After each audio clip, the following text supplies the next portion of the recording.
Hello guys, welcome to Pika Fiction.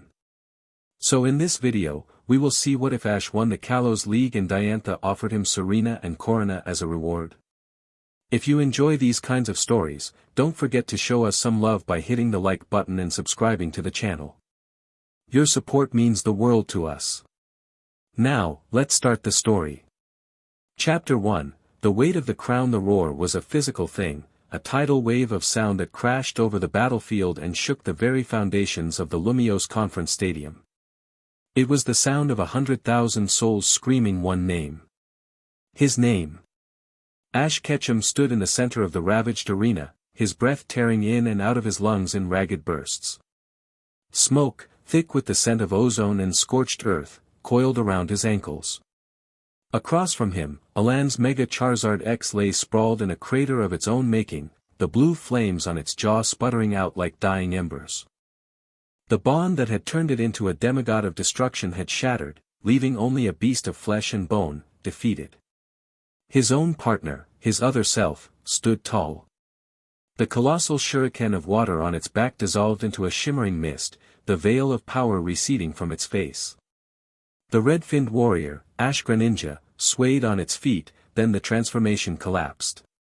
It was just Greninja again, sleek and powerful, but exhausted. Its chest heaved in sync with his own. A thread of shared exhaustion, shared pain, and shared, earth-shaking triumph pulsed between them. We did it, Ash thought, the words a silent broadcast only Greninja could hear. A faint sense of affirmation, a cool wave of pride, washed back from the Pokémon. He took a step, then another, his legs feeling like lead. Pikachu was a frantic yellow blur, launching from his customary spot on Ash's shoulder to race across the field, tiny paws kicking up dust. He skidded to a stop beside Greninja, chattering with a mix of concern and ecstatic victory. Ash's eyes found Alan. The older trainer hadn't moved. He stood motionless, his gaze fixed on his fallen Charizard. The stadium's roar was for Ash, but in the pocket of silence between the two trainers, there was only a profound stillness. Ash expected to see disappointment, frustration, maybe even the bitter sting of a hard-fought loss. He saw none of it. For a fleeting second, as their eyes met across the field, he saw something else. Something hollow. It was a feeling more than a sight. The psychic link between him and Greninja, usually a warm, vibrant current of shared will, had wavered for an instant during that final, cataclysmic clash of blast burn and water shuriken. It wasn't the strain of the battle. It was an invasive, sucking cold. The feeling of a perfect vacuum, a pocket of absolute silence that tried to swallow the sound of their colliding attacks. It had emanated from Alan's Charizard, from Alan himself. Now, looking at the emptiness in the other trainer's eyes, Ash felt a faint echo of it again. It was the chilling absence of everything. Then, as quickly as it appeared, it was gone. Alan's shoulders slumped. The mask of a warrior fell away, revealing the weary man beneath. He walked to his Charizard, knelt, and placed a hand on its scaled neck, his movements heavy with a defeat that seemed to go deeper than just a lost battle. The winner of the Lumiose Conference, and the new Kalos League champion, is Ash Ketchum of Pallet Town. The announcer's voice boomed, and the roar of the crowd redoubled, becoming a solid wall of noise. Ash flinched, the sound almost painful. He looked up at the sea of faces, at the confetti cannons firing glittering streams into the air, at the giant screen displaying his face, beaming and triumphant. This was it. This was the moment he had chased across 6 regions, the dream that had fueled him since he was a 10-year-old kid watching a flock of Spearow chase him up a tree. He had won. Pikachu was on his shoulder now, nuzzling his cheek, its electric sac sparking with pure joy. Greninja limped to his side, its posture proud despite its fatigue.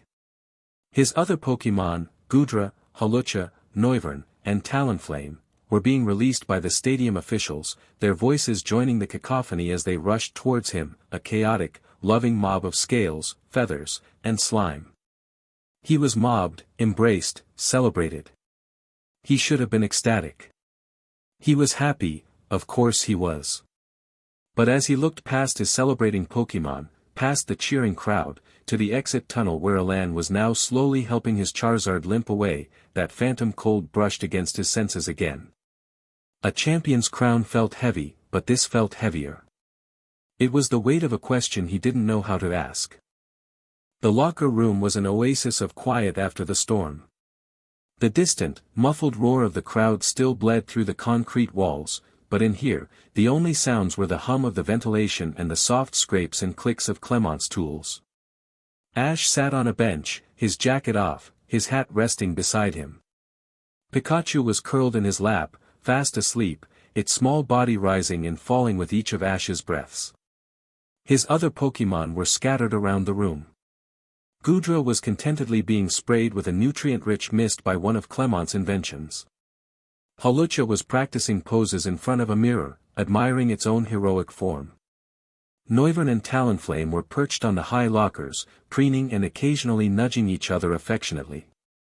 Greninja sat apart from the others, meditating in a corner.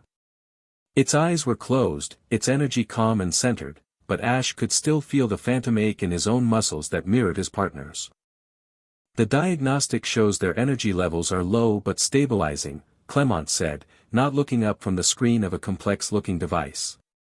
His glasses had slipped down his nose. The resonance cascade from the final transformation was unprecedented. The energy output exceeded anything I've ever recorded. Anything.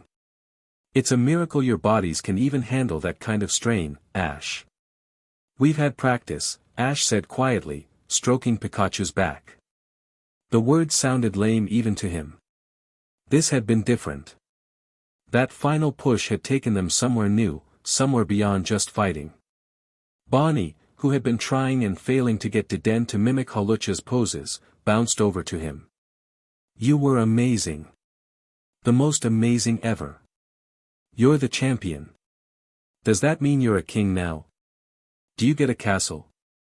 Ash chuckled, the sound a little strained. I don't think it works like that, Bonnie. It should, she declared, puffing out her cheeks. A big castle, with a slide. Clement sighed, pushing his glasses up. Bonnie, please. Ash needs to rest. I'm fine, Ash insisted, though every muscle in his body screamed otherwise. His mind was the most restless part of him. He kept replaying the final moments of the battle. The clash, the cold, Alan's eyes. Serena had been quiet since they'd escaped the reporters and frantic fans. She stood by the door, leaning against the frame, her arms crossed. She hadn't said much, but her gaze had barely left him.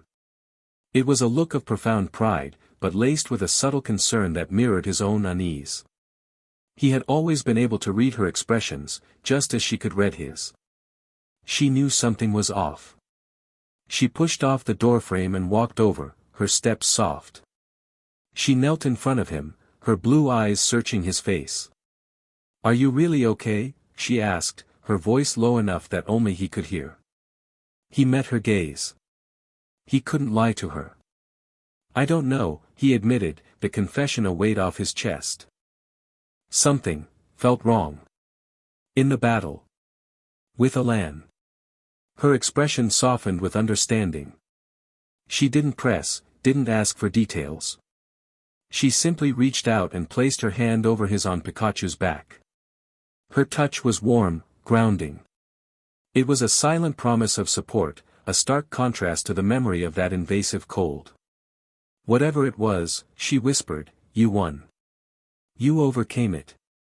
That's what matters. He wanted to believe her. He really did.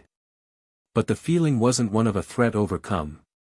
It felt more like a door had been opened, and he had only caught a terrifying glimpse of what was on the other side.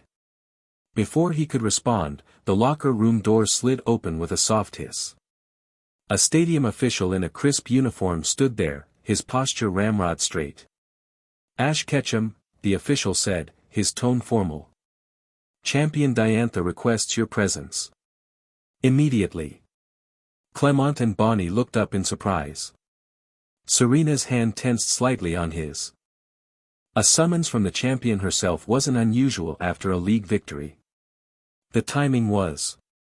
There was supposed to be a grand ceremony on the morrow, a public passing of the torch. A private, immediate summons felt urgent. "She's waiting in her private skybox," the official added. "She said to come alone." Ash's gaze flickered to Serena. The concern in her eyes had deepened into suspicion. An unspoken question passed between them. "What is this?" He gently lifted the sleeping Pikachu and passed him to Serena, who took him without a word. The little Pokémon mumbled in his sleep but didn't wake. Ash stood up, his body protesting with a series of sharp aches. He rolled his shoulders, trying to shake off the fatigue and the growing sense of dread. "It's okay," he said, trying to reassure them, and maybe himself. "Probably just wants to congratulate me without all the cameras." But he knew it wasn't that. The official's stiff demeanor, the immediacy of the summons, the instruction to come alone, it all pointed to something else. As he followed the official out of the locker room and into the quiet, sterile corridors beneath the stadium, he felt the familiar thrill of an impending challenge, but this time it was laced with an unfamiliar note of apprehension. He was walking not towards a battle, but towards an answer he wasn't sure he was ready for. The champion's skybox was less a room and more a miniature palace suspended in the sky. One entire wall was a pane of armored glass overlooking the now darkened stadium, the field lights extinguished, leaving only the moon to illuminate the scarred earth. The air was cool and smelled faintly of lavender. The furnishings were elegant and understated, plush white sofas, a dark mahogany desk, and a single, stunning floral arrangement of gracidia flowers on a low table. It was a room designed for quiet contemplation, a stark departure from the raw, chaotic energy of the world outside its door. Diantha stood before the window, her back to him. She was still in her champion's attire, the elegant white gown shimmering in the moonlight. Her Gardevoir stood silently beside her, its posture serene, yet Ash felt a palpable aura of vigilance from the embraced Pokémon. "Thank you for coming, Ash," Diantha said, her voice soft but carrying a resonance of command. She didn't turn around. "And congratulations. It was a battle that will be spoken of for generations." "Thank you, champion," Ash said, stopping a respectful distance away. The formality felt strange. He'd spoken with her before, but this was different. The air was thick with unspoken words. "Please. Call me Diantha," she said, finally turning. The smile on her face was a masterpiece of stagecraft. It was warm, it was gracious, but it did not, for a single moment, reach her eyes. Her violet eyes, usually sparkling with a charismatic energy, were shadowed with a profound weariness that her perfect posture couldn't hide. "I imagine you're tired. I apologize for the intrusion, but this could not wait for morning pleasantries. Is something wrong?" Ash asked, cutting straight to the point. He had no patience for games, and he could tell she was in no mood to play them. A flicker of appreciation crossed her face. "Direct. Good. That's why you're here." She gestured to one of the sofas. "Please. This may take some time." Ash sat, his posture alert. Gardevoir's gaze was fixed on him, not with hostility, but with an unnerving intensity. He could feel its psychic energy brushing against his own senses, a light, inquisitive touch. It was scanning him. Diantha remained standing, her hands clasped behind her back. "I asked you here for a reason that goes far beyond your victory today. I need to ask you a question. During your final battle with Elan, did you feel anything? Anything out of the ordinary?" The question landed like a stone in a silent pool. His throat went dry. "The cold," he said, the words coming out as a rough whisper. A kind of silence. It came from his Charizard. Diantha's shoulders sagged with a relief so profound it was almost painful to watch. The mask of the champion dissolved, and for a moment, she just looked like a woman carrying an impossible burden. "So you felt it too?" "I was afraid. I hoped I was wrong." "What was it?" Ash pressed, leaning forward. I don't have a precise name for it, she confessed, her voice dropping. I've come to call it the silent corruption. The null. It's an absence. A void. It doesn't destroy things, Ash. It erases them. It drains the life, the color, the very essence of a thing until nothing is left. She began to pace, her movements tight with agitation. It started small. A patch of forest where Pokémon became listless, their colors fading. A town where people grew apathetic, their laughter silenced. We investigated, of course. My Elite Four, our best scientists. They found nothing. No virus, no toxin, no radiation. Just, less. A gradual dimming of the world. Her Gardevoir glided to her side, placing a slender hand on her arm, a gesture of silent support. Team Flare, Diantha continued, her voice laced with bitterness. Lyssandra's madness, we thought that was the great threat to Kalos. But it was only a symptom. He was obsessed with cleansing the world of its ugliness, but his own fanaticism, his rage, it acted like a magnet for this nothingness. He didn't create it. He just invited it in. When he was defeated, the silence receded. But it didn't disappear. It went dormant. And it's been growing again, quietly, in the shadows. Ash's mind raced, connecting the dots. The lingering weirdness after the Team Flare crisis. The pockets of strange energy he and his friends had occasionally encountered and dismissed. And Alan. He had worked for Lysandra. He had been drowning in negative energy, obsessed with gaining power at any cost. Alan, Ash started. Is its newest focal point, Diantha finished, her expression grim. His immense drive, his power, and the darkness he touched while with Lysandra, he's become a perfect vessel. The power he wielded today, the power that almost defeated even you, was not his alone. It was amplified by the null. And every time he uses it, he draws more of it into our world. Ash stood up, his fists clenched. The fatigue was gone, replaced by a surge of adrenaline. Then we have to stop him. We have to help him. How? Diantha's question was sharp, cutting. How do you fight an enemy you can't see, that leaves no trace? How do you reason with a man who is becoming an avatar for oblivion? My Elite Four are powerful, but they are strategists of Pokémon battles, not warriors against a cosmic void. Our government is a web of bureaucracy and tradition. By the time they agree on a course of action, Kalos will be a gray husk. She stopped in front of him, her eyes boring into his. I am the champion. It is a position of immense symbolic power. But in practice? I am a figurehead, Ash.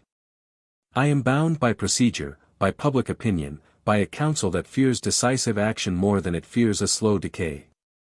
I can battle challengers, I can cut ribbons at festivals, but I cannot wage a secret war for the soul of my own region. The desperation in her voice was raw.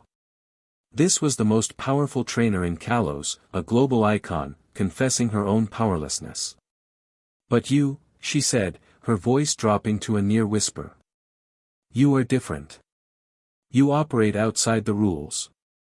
You command loyalty not through a title, but through your actions. And you possess a power that none of us understand. Your bond with Greninja, it's more than just a transformation. It's a manifestation of life force. Of connection. It is the natural, polar opposite of the null's silence. She took a deep, steadying breath, her composure returning, but her eyes held a fearsome intensity. Your victory today was not just a victory. It was a sign. You have become the single strongest source of positive, vital energy in this region. You are a beacon, Ash. What are you saying? He asked, though a terrifying suspicion was already dawning in his mind. I am saying that the traditional ways have failed. Kalos needs a new kind of protection. A shield. An aegis. She looked him directly in the eye, her voice ringing with conviction. I cannot officially grant you this power through the League, but I can grant it through the ancient authority of the Champion's office, an authority that predates the modern League. I am asking you, Ash Ketchum, to accept the title of Aegis of Kalos. A position of supreme authority, empowered to act outside the normal chains of command, to protect this region from the threat that I cannot. Ash stared at her, stunned into silence. Aegis of Kalos. Supreme authority. It was insane. It was the furthest thing from who he was. He was a trainer. A traveler. His goal was to battle, to learn, to meet new Pokemon. Not to rule. Not to command. No, he said, shaking his head. I can't. I'm not a leader, not like that. I'm just a guy who likes to battle. You've got the wrong person, Diantha. Do I? She countered, her voice softening slightly. Did you see the faces in that crowd? They weren't just cheering for a victor. They were cheering for a hero. They believe in you. Hope is a weapon, Ash, and right now, you are its sharpest edge. I can't do it alone, he stammered, his mind reeling. You won't have to, Diantha said, and a flicker of her old, charismatic smile returned, though this one was sharp and strategic. An Aegis is a shield, but a shield is useless without a hand to wield it and a heart to protect. This isn't a reward, Ash. It's a pact. A formation of a new kind of leadership for a new kind of war. She gestured toward the door. I said you were the beacon. But a beacon needs to be focused. It needs a purpose. And it needs to be understood by the people it's meant to guide. The door slid open with a soft hiss. Two figures stood silhouetted in the doorway. As they stepped into the room, Ash's breath caught in his throat. Korrina was there, her usual bright yellow skates and helmet gone, replaced by a simple, functional training uniform. Her Lucario stood beside her, its posture as rigid and disciplined as her own. Her expression was fiercely determined, her jaw set. She met his gaze with an unwavering look of solemn duty. And next to her was Serena. She had changed out of her casual clothes and was now wearing the elegant dress from her last masterclass performance. Her Pokemon, Braixen, Pancham, and Sylveon, were at her side. She looked like a queen. Her face was pale, her expression grave, but when her eyes met his, he saw the same unshakable resolve he saw in Korrina. I told you I was bound by tradition, Diantha said softly from behind him. But a champion's authority does allow for the appointment of guardians. Korrina, as the successor to the Tower of Mastery, represents the history, the discipline, and the martial strength of Kalos. She is the guardian of its ancient power. She will be the fist of the Aegis. Korrina stepped forward and gave a short, sharp bow. The Tower of Mastery is a bastion of life energy, Ash.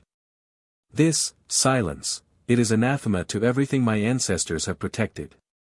I will not let it fall. My duty is clear. Diantha's gaze shifted to Serena. And Serena. Through her performances, through her spirit, she has captured the affection and admiration of the entire region. She is more than a performer, she is a symbol of Kalos's vibrant, passionate soul. The people will listen to her. They will follow her. She is the guardian of its spirit. She will be the heart of the Aegis. Serena took a step forward, her hands clasped in front of her. Her voice, when she spoke, was clear and steady, devoid of any doubt. I've seen the fear in people's eyes on the streets, Ash. I've felt it. This thing, this corruption, it's trying to steal our joy. I can't just stand by and perform while our world fades away. I have to fight for it, in the way I know how. Diantha made a final, quiet statement. They have already accepted their roles. They were briefed before your match. They understand the stakes. Ash looked from Korrina's determined face to Serena's resolute one. They weren't here as a reward. They weren't his subordinates. They were here as his equals, his partners. They had already committed to this impossible fight, this desperate gambit. They had placed their faith not in a title, but in him. He looked at Korrina, the fierce competitor who had pushed him to understand Mega Evolution, who represented the fighting spirit of Kalos. He saw the trust in her eyes. He looked at Serena, his first friend in this region, the one who had always believed in him, who had found her own dream while chasing after him. The one whose presence was a constant, warm flame in the back of his mind. He saw not just trust in her eyes, but an unwavering, profound faith that went deeper than any battle or any title. The cold he had felt from Elan was the feeling of being alone, of being empty. What he felt now, standing before these two, was the complete opposite. It was a connection, a shared purpose, a bond of trust so powerful it felt like a physical force. The weight of the crown Diantha had offered felt crushing. But the weight of their faith, that was something he could bear.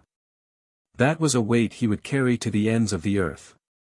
He was still just Ash Ketchum from Pallet Town. He didn't want a castle or a title. But they weren't asking him to be a king. They were asking him to be a shield. And a shield never stands alone. He took a deep breath, the cool air of the room filling his lungs, and he gave the only answer he could. Chapter 2, The Council of Thorns. The heavy door slid shut, encasing the three of them in the lavender-scented silence of Diantha's skybox. The champion and her guard of war were gone, having slipped away with the quiet grace of ghosts, leaving behind only the weight of their proposal. For a long moment, nobody spoke. The only sound was the faint hum of the city lights far below, a sound that felt a world away from the crushing gravity that had just settled in the room. Ash stood rooted to the spot, his gaze fixed on the spot where Diantha had been. Aegis of Kalos. It sounded like something out of a myth, a title for a hero carved in stone, not a kid from Pallet Town in a dusty hat and worn-out sneakers. Korrina was the first to break the silence. She let out a long, sharp breath, the sound like a pressure valve being released. "Well," she said, her voice tight, "she doesn't believe in half measures, does she?" She walked to the great window, her Lucario trotting silently at her heel. They stood side by side, two martial figures staring down at the darkened stadium. An ancient title, authority outside the law. I've read about the concept of the Aegis in the old scrolls at the Tower of Mastery. It was a crisis measure, reserved for times when the region itself was threatened by forces beyond mortal comprehension. I thought it was just a legend. It's not a legend anymore, Serena said softly.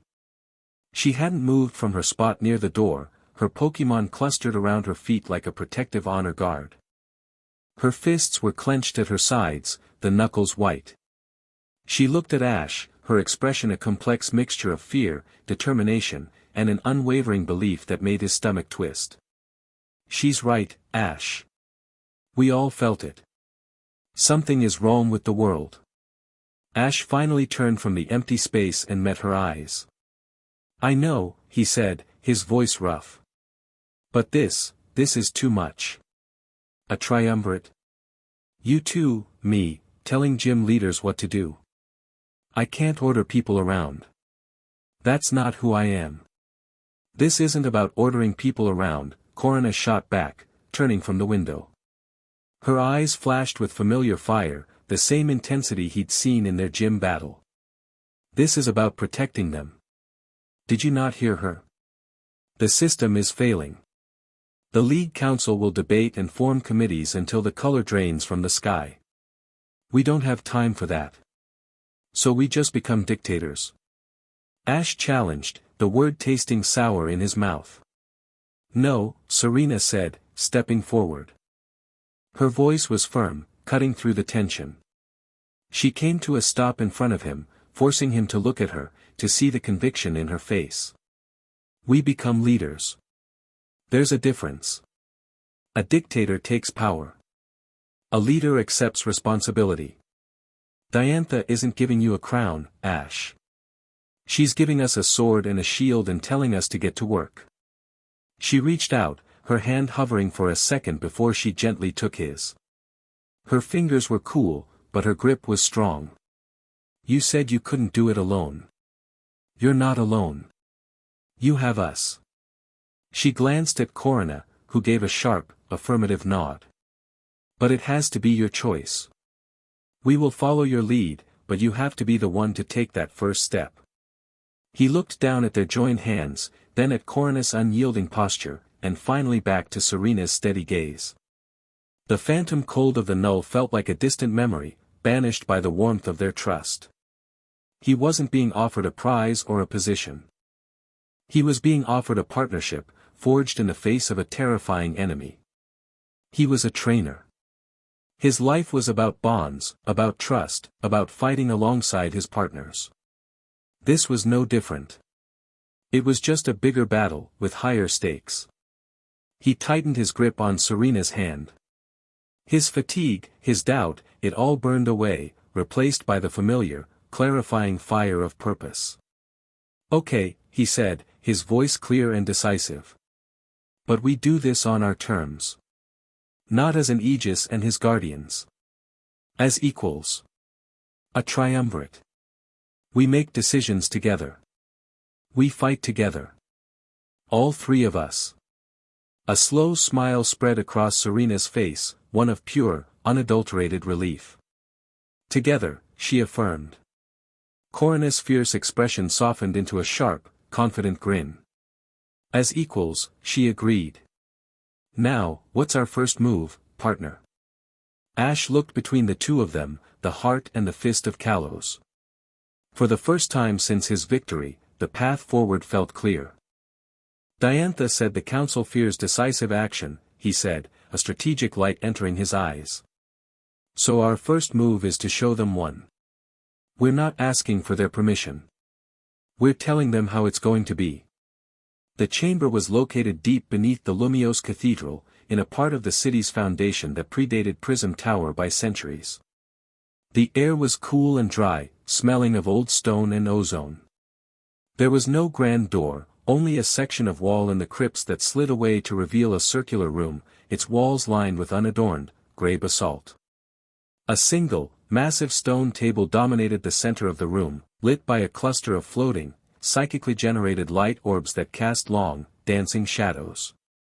This was the Conclave of Elders, a place reserved for matters of regional security deemed too sensitive for the public-facing League headquarters. The gym leaders and Elite Four of Kalos were already assembled, their moods ranging from curious to openly hostile. They sat around the stone table, a council of the most powerful trainers in the region. Wulfric, the giant from Snowbell City, had his arms crossed over his massive chest, his expression impassive as a frozen mountain. Ramos of Coumarine City sat placidly, his eyes closed as if meditating, but Ash knew the old man missed nothing. Valerie of Lavere City watched them with an unervingly doll-like stillness, her ethereal beauty masking a keen intellect. Clement was there, looking deeply uncomfortable in such a formal, intimidating setting. His loyalty was with Ash, but his nervousness was plain to see. The Elite Four were a far more imposing presence. Drasna, her kind, grandmotherly face etched with concern, offered a small, encouraging nod. Wickstrom, clad in his shining armor even here, sat bolt upright, the very picture of chivalric duty, his gaze stern. Seabold, the master chef and water-type specialist, looked thoroughly unimpressed, tapping a long finger on the stone table as if impatient for the proceedings to conclude so he could return to his kitchen. And then there was Malva. The fire-type master of the Elite Four and media mogul lounged in her seat, a venomously sweet smile playing on her lips. Her red-rimmed glasses seemed to glint in the dim light. Of everyone here, she was the only one who had been a ranking member of Team Flare, a fact she had spun into a tale of infiltration and reluctant duty. No one believed her, but her influence in the press made her too dangerous to remove. She was the center of the room's hostility, a black hole of cynicism and scorn. Diantha stood at the head of the table, a pillar of calm in the tense atmosphere. "Thank you all for assembling on such short notice," she began, her voice echoing slightly in the stone chamber. "As you know, our region has faced and overcome a great crisis. But I have brought you here because I believe that crisis was merely a harbinger of a greater, more insidious threat." She laid it out for them. The silent corruption. The slow, creeping apathy. The evidence that was defined only by its absence. She spoke of the null. She had barely finished when Malva let out a soft, theatrical laugh. "Oh, Diantha, really," she purred, leaning forward. "A silent corruption. A creeping nothingness. It sounds like you've been reading too many fairy tales. We defeated Team Flare. The region is stable. Or are you manufacturing a new crisis to consolidate your power?" "This is no fiction, Malva," Diantha said, her tone icy. "Then show us the proof." Wulfric's deep voice boomed, startling some of the others. "I'm a simple man. I see a threat, I fight it. But I can't fight a feeling. My town is cold because it's in the mountains, not because the world is fading. The logic is questionable," Siebold added, his voice smooth and critical. "To propose a solution for a problem whose existence is not empirically verified is an insult to the art of strategy." The room erupted in a murmur of dissent. Clement looked panicked, his eyes darting between the irate leaders and Ash. This was falling apart before it had even begun. Diantha held up a hand for silence. "The nature of this threat is that it defies conventional proof. That is why I have proposed an unconventional solution." She looked to the entrance, where Ash, Serena, and Korrina had been waiting. "I have invoked the authority of the ancient charter. I have named an Aegis of Kalos, and with him, a triumvirate to act as its heart and its fist." As one, the three of them stepped into the chamber. A wave of shock and disbelief washed over the assembled leaders. All eyes fell on Ash. Malva's smile widened into a look of predatory glee. She had been expecting this. "You cannot be serious," she said, her voice dripping with condescension. "You are vesting supreme, unchecked authority in a child. A boy who just won his first major league. A tourist. And his companions, a roller skater and a stage performer. This isn't a government, Diantha, it's a children's club." "Ash Ketchum is the league champion," Diantha stated, her voice dangerously level. "A title he has held for less than a day." Malva shot back, rising slightly from her seat. "This is a coup. You are dismantling centuries of league tradition to install your own hand-picked puppets. I will not stand for it, and neither should any of you who value the sanctity of this council." The room was on the verge of chaos. Wickstrom looked deeply troubled, his hand resting on the hilt of an imaginary sword. Wulfric was scowling openly. Before Ash could speak, Korrina stepped forward, her face a mask of cold fury. She planted her hands on the table, leaning in so she was eye to eye with Malva. "You, who sided with the very man who almost destroyed this region, dare to speak of sanctity?" Korrina's voice was low and menacing, silencing the room. She wasn't shouting, which made her words all the more potent. She turned her gaze from Malva to sweep across the other gym leaders. "I am a gym leader. Like you," she said, her voice ringing with authority. "And I am the successor. My entire life has been dedicated to the study of aura and mega-evolution, the very lifeblood of Kalos's power. And I am telling you, it is being poisoned." She pointed a thumb back at herself. "My Lucario and I share a bond of aura. For the last few months, it has been agitated, unsettled. We feel it. A constant, low-level hum of wrongness. It's like listening to a beautiful song with one note souring the entire melody. The Tower of Mastery is a tuning fork for the life energy of this region, and right now, it is vibrating with dissonance. You can dismiss Diantha's fairy tales, but you cannot dismiss the testimony of the tower itself." Ramos opened his eyes, his placid expression replaced by one of deep thought. "The girl speaks with passion. The earth in my gardens, it has felt tired of late." "Passion is not policy," Malva scoffed, though Korrina's speech had clearly struck a nerve with the other leaders. "And the word of a girl too eager to trade her skates for a crown means little." Before Korrina could explode, Serena placed a gentle hand on her arm. She then stepped forward, moving with a grace that immediately drew every eye. She was not aggressive like Korrina, nor was she imperious like Diantha. She projected an aura of calm, heartfelt sincerity. "Malva is right about one thing," Serena said, her voice clear and calm. "I am a performer. My life is not about politics or ancient scrolls. It's about people. It's about their hearts, their dreams, their joy." She looked around the table, her gaze lingering on each leader.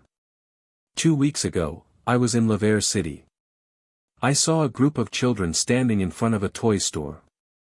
They weren't excited. They weren't begging their parents to go inside.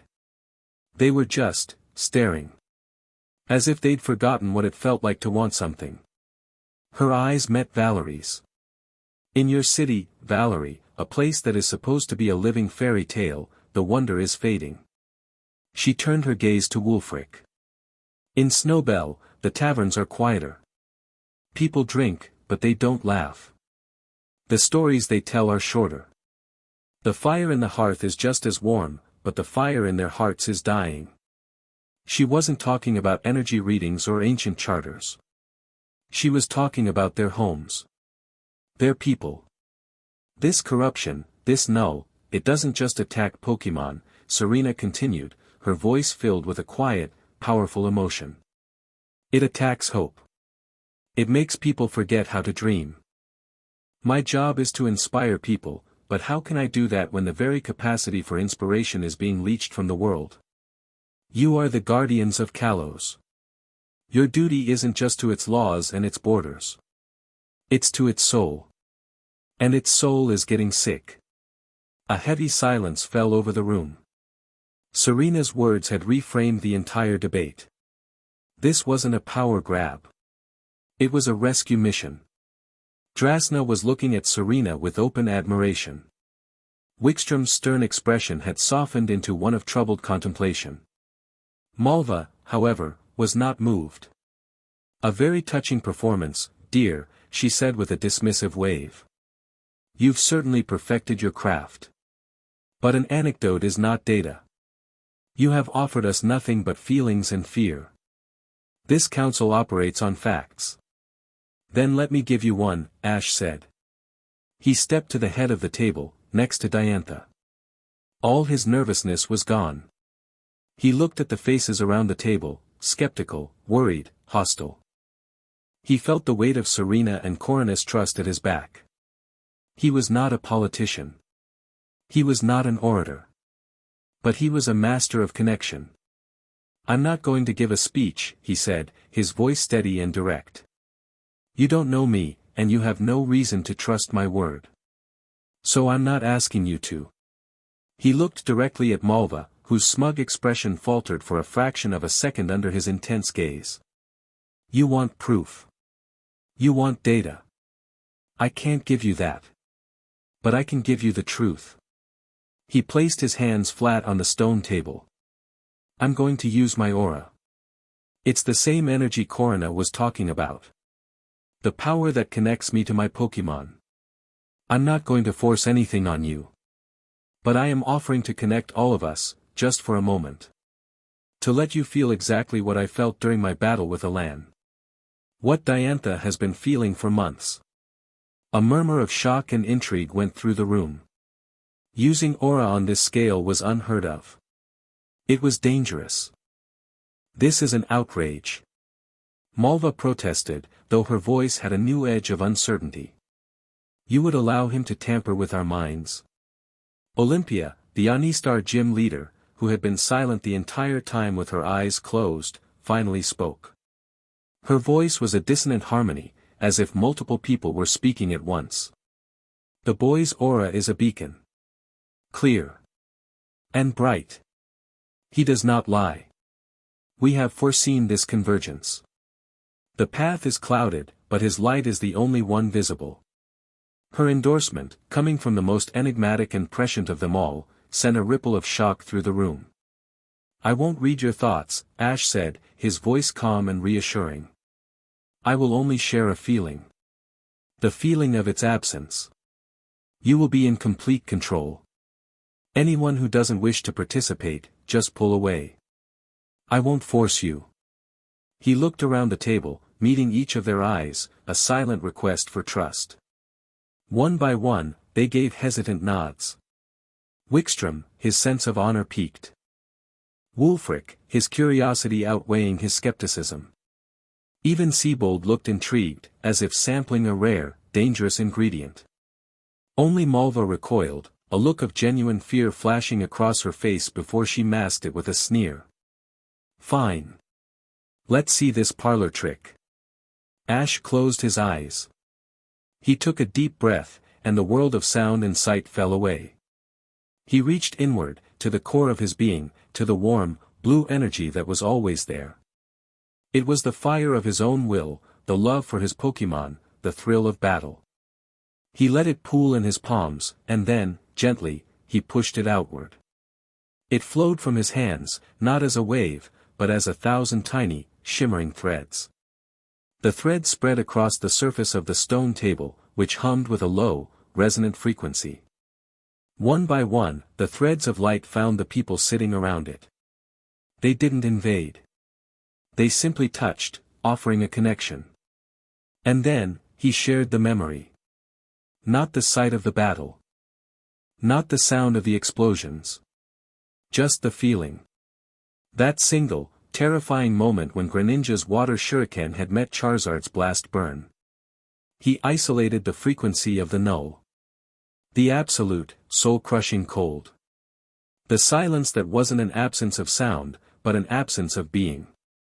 The reaction was instantaneous and visceral. Ramos gasped, his hands flying to his chest, the feeling of his tired earth now given a horrifying context.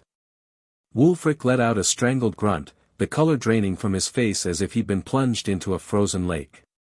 Siebold's eyes went wide, the perfect, artistic structure of his world suddenly threatened by an enemy that had no form, no beauty, only emptiness. Wickstrom shuddered, the feeling of absolute despair a more terrifying foe than any dragon he had ever faced. Drasna whimpered softly, tears welling in her ancient eyes as she felt the antithesis of the life force she so cherished. Clement gripped the edge of the table, his scientific mind reeling from a phenomenon that defied every known law of physics. But the strongest reaction came from Malva. She screamed. A raw, terrified sound that was ripped from her throat. For a single, horrifying second, she felt her ambition, her rage, her carefully constructed persona, everything that defined her, being muted, grayed out, erased. The null was a threat not just to her power, but to her very self. She threw herself back from the table, her chair clattering to the stone floor, her face a mask of pure terror. Ash pulled his aura back, severing the connection. The blue light faded, and the room was plunged back into the dim glow of the psychic orbs. He was breathing heavily, sweat beading on his forehead. Serena and Korrina rushed to his side, supporting him. The effort had been immense. No one spoke. The chamber was filled with the sound of ragged, shaken breaths. They had felt it. They knew. The debate was over. Diantha, who had remained connected, looked around the room at the pale, horrified faces. The triumvirate has my full authority, she said, her voice like steel. They will report directly to me, but their actions will not be subject to council vote or debate. They will have access to all League resources. They are our first, last, and only line of defense. Are there any objections? The silence was absolute. Even Malva, now scrambling to her feet and trying to regain her composure, said nothing. Her face was a ruin of her former arrogance, replaced by a cold, hateful fury directed squarely at Ash. She had been unmasked, her deepest fear exposed to her rivals. Then it is decided, Diantha declared. The conclave of elders was adjourned. The aegis of Kalos was no longer a proposal. It was a reality. As the shaken leaders filed out of the chamber, whispering amongst themselves, Ash, Serena, and Korrina remained. The victory felt hollow, tasting of the fear they had just shared. You did it, Serena whispered, her hand still on his arm, her support a warm anchor in the chilling aftermath. "We did it," Ash corrected, looking at her and then at Korrina.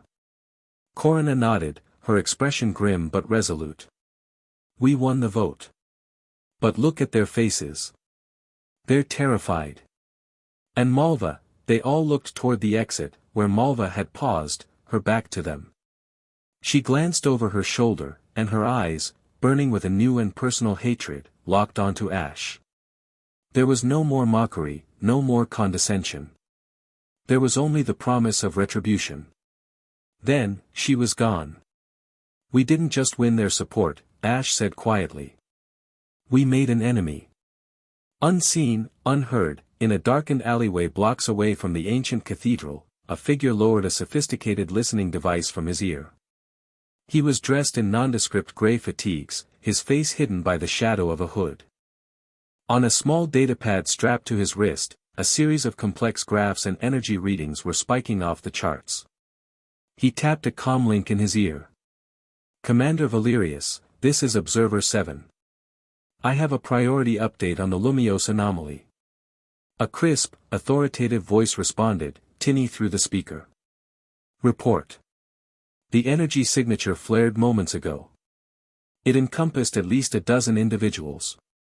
"Analysis suggests a high-level reality distortion event, psychic and biological manipulation on a scale we've only theorized.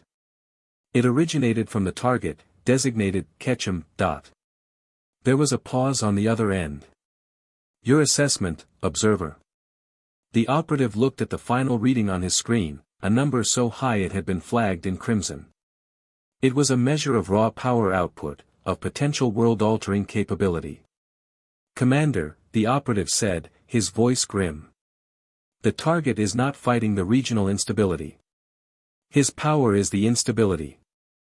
I am upgrading his classification. He is no longer a potential primal threat. He is a definitive one. Class S." The line went dead. The operative vanished back into the shadows, leaving the city to its fragile, newfound hope, completely unaware that in winning their first political battle, the Aegis of Kalos had just been declared an enemy of the world. Chapter 3, The First Echo. The new reality for Ash Ketchum did not involve a throne or a crown.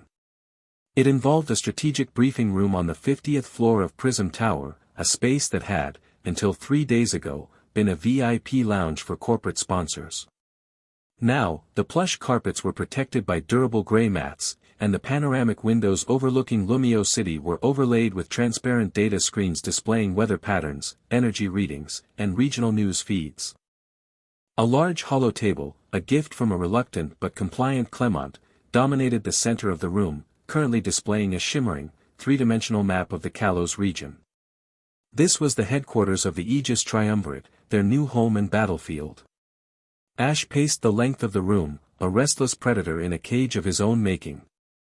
The league champion's jacket felt foreign on his shoulders, too formal, too stiff. He'd already discarded it on the back of a chair. He was in his usual battle attire, a silent refusal to accept that his life was now about meetings and maps.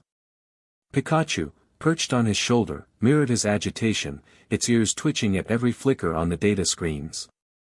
Across the room, Korrina was a study in controlled energy. She was leading her Lucario through a series of complex katas, their movements so synchronized they seemed like a single being split in two.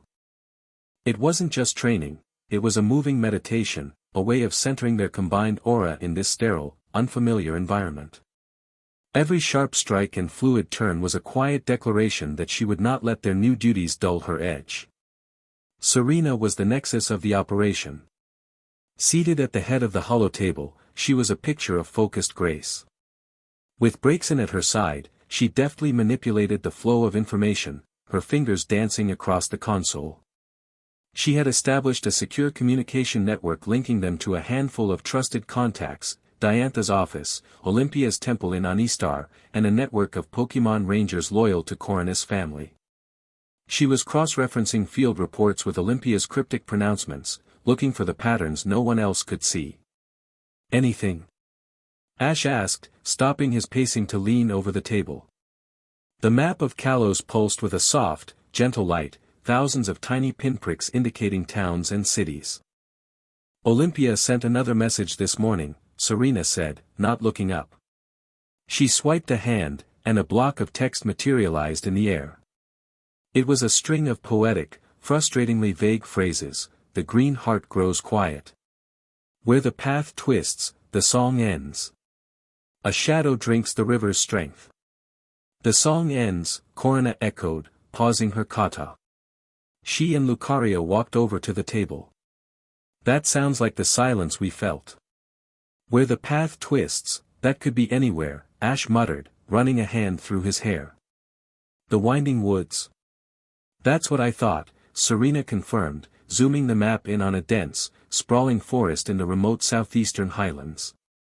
It's known for its confusing, meandering paths. And according to this ranger report from yesterday, it's also known for its incredible biodiversity, especially its population of dragon types. She highlighted a new report that had just come in. It was flagged with a red urgency marker. I just got this from Ranger Briar. She's stationed at a small logging village on the edge of the woods. She says the local Pokemon are acting strangely. Her words were listless and muted. The word muted hung in the air, cold and heavy. Serena pulled up a recorded message. A woman's voice, strained with panic and confusion, filled the room. It's not natural. A whole herd of toros, they're just standing in the rain. Not eating, not moving. They just stand there, heads down. The fletchling and the eaves haven't sung in 2 days. Their reds look faded. And the river, the roar of the falls upstream is quieter. It's like the whole forest is holding its breath. Please, you have to see this. Something is terribly wrong. The recording ended, leaving a chilling silence in its wake. Ash straightened up, his eyes hard. The restlessness was gone, replaced by a razor-sharp focus. He looked at Korrina, then at Serena. No discussion was needed. No vote. They all knew. This was it.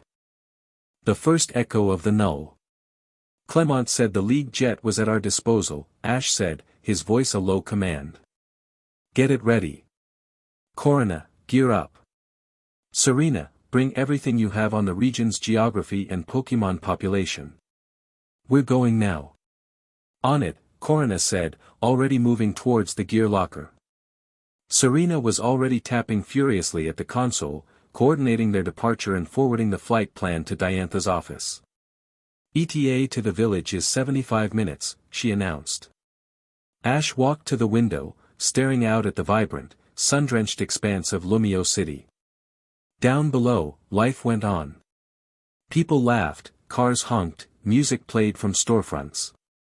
They were blissfully unaware that a sickness was taking root in their world, a cancer that threatened to silence all of it. He felt the weight of that ignorance, that trust. It was heavier than any trophy. We're coming, he thought, a silent promise to the panicked voice of the ranger.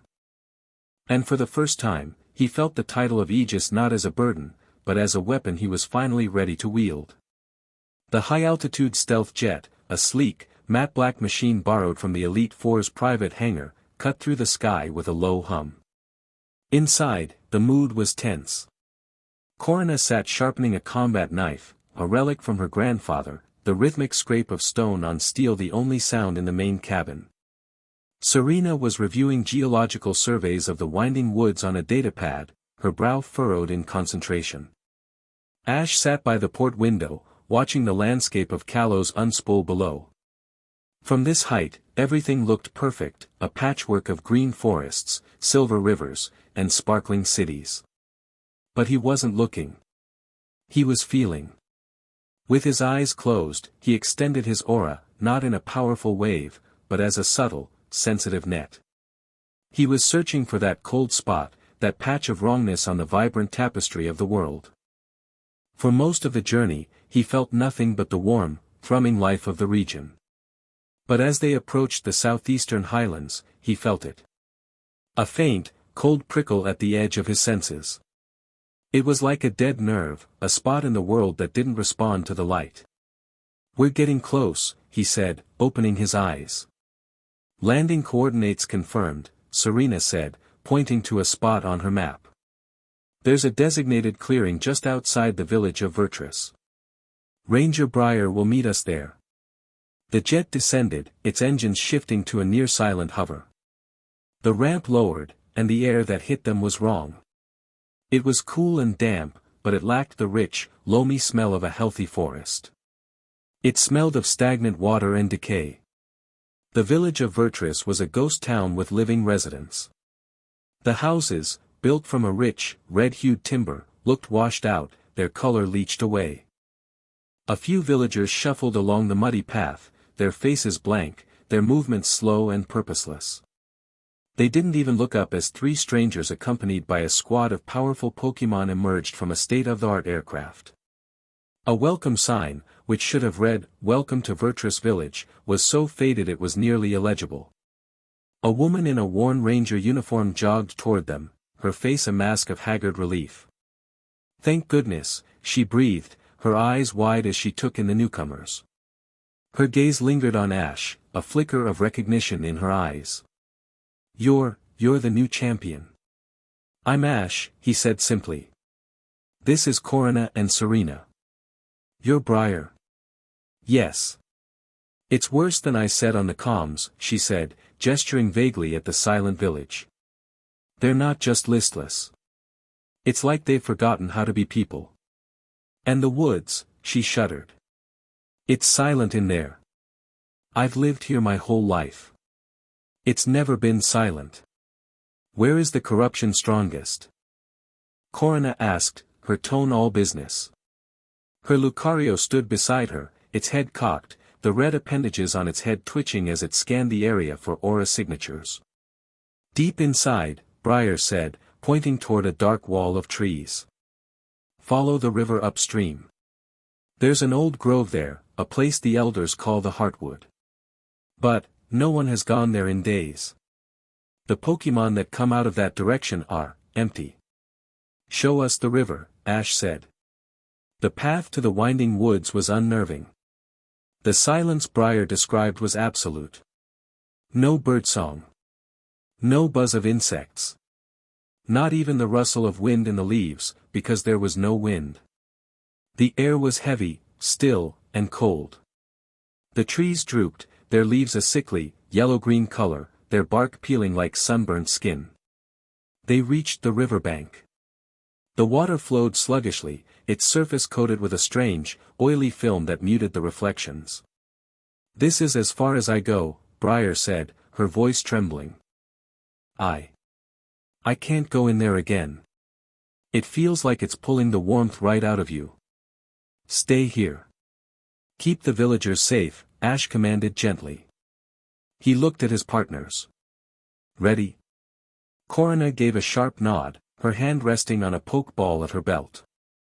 Serena took a deep breath, her Sylveon wrapping a comforting ribbon-like feeler around her arm. Ready.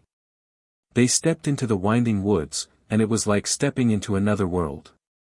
Korrina and Lucario took the lead. Lucario's aura-sensing abilities were their compass in this dead zone. It moved low to the ground, sniffing the air, its eyes closed. Korrina followed right behind, interpreting its subtle cues, a flick of an ear, a low growl, translating them into directions. Left here. The energy is stronger this way. It's thick. Like mud. Ash walked behind them, his own aura extended, acting as a larger, less precise beacon. He could feel the cold spot they were moving toward, a gaping hole in the fabric of the world.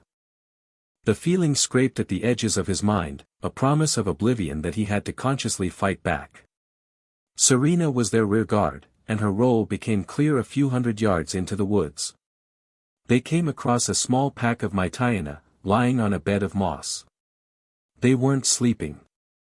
Their eyes were open but vacant, their black fur looking dusty and gray. As the group approached, they rose slowly, a low, mechanical growl rumbling in their chests. There was no fire, no anger in the sound. It was just noise. Wait, Serena said, holding up a hand as Korrina prepared to release a Pokémon. Don't fight them. She stepped forward, her expression soft and fearless. She motioned to Sylvian. Sylvian, use your feelers. Gently. The intertwining Pokémon glided forward, its ribbon-like feelers extending not in an attack, but as a placating gesture. It let them drift over the lead Mytiana's head. The Dark-type Pokémon flinched, snapping at the ribbon, but its movements were sluggish, uncoordinated. Sylvian didn't pull back. It simply let the feelers rest there, pulsing with a gentle, calming energy. Ash could feel it through his own aura, a wave of pure, uncomplicated affection. For a long moment, nothing happened. Then, the Mytiana's vacant eyes flickered.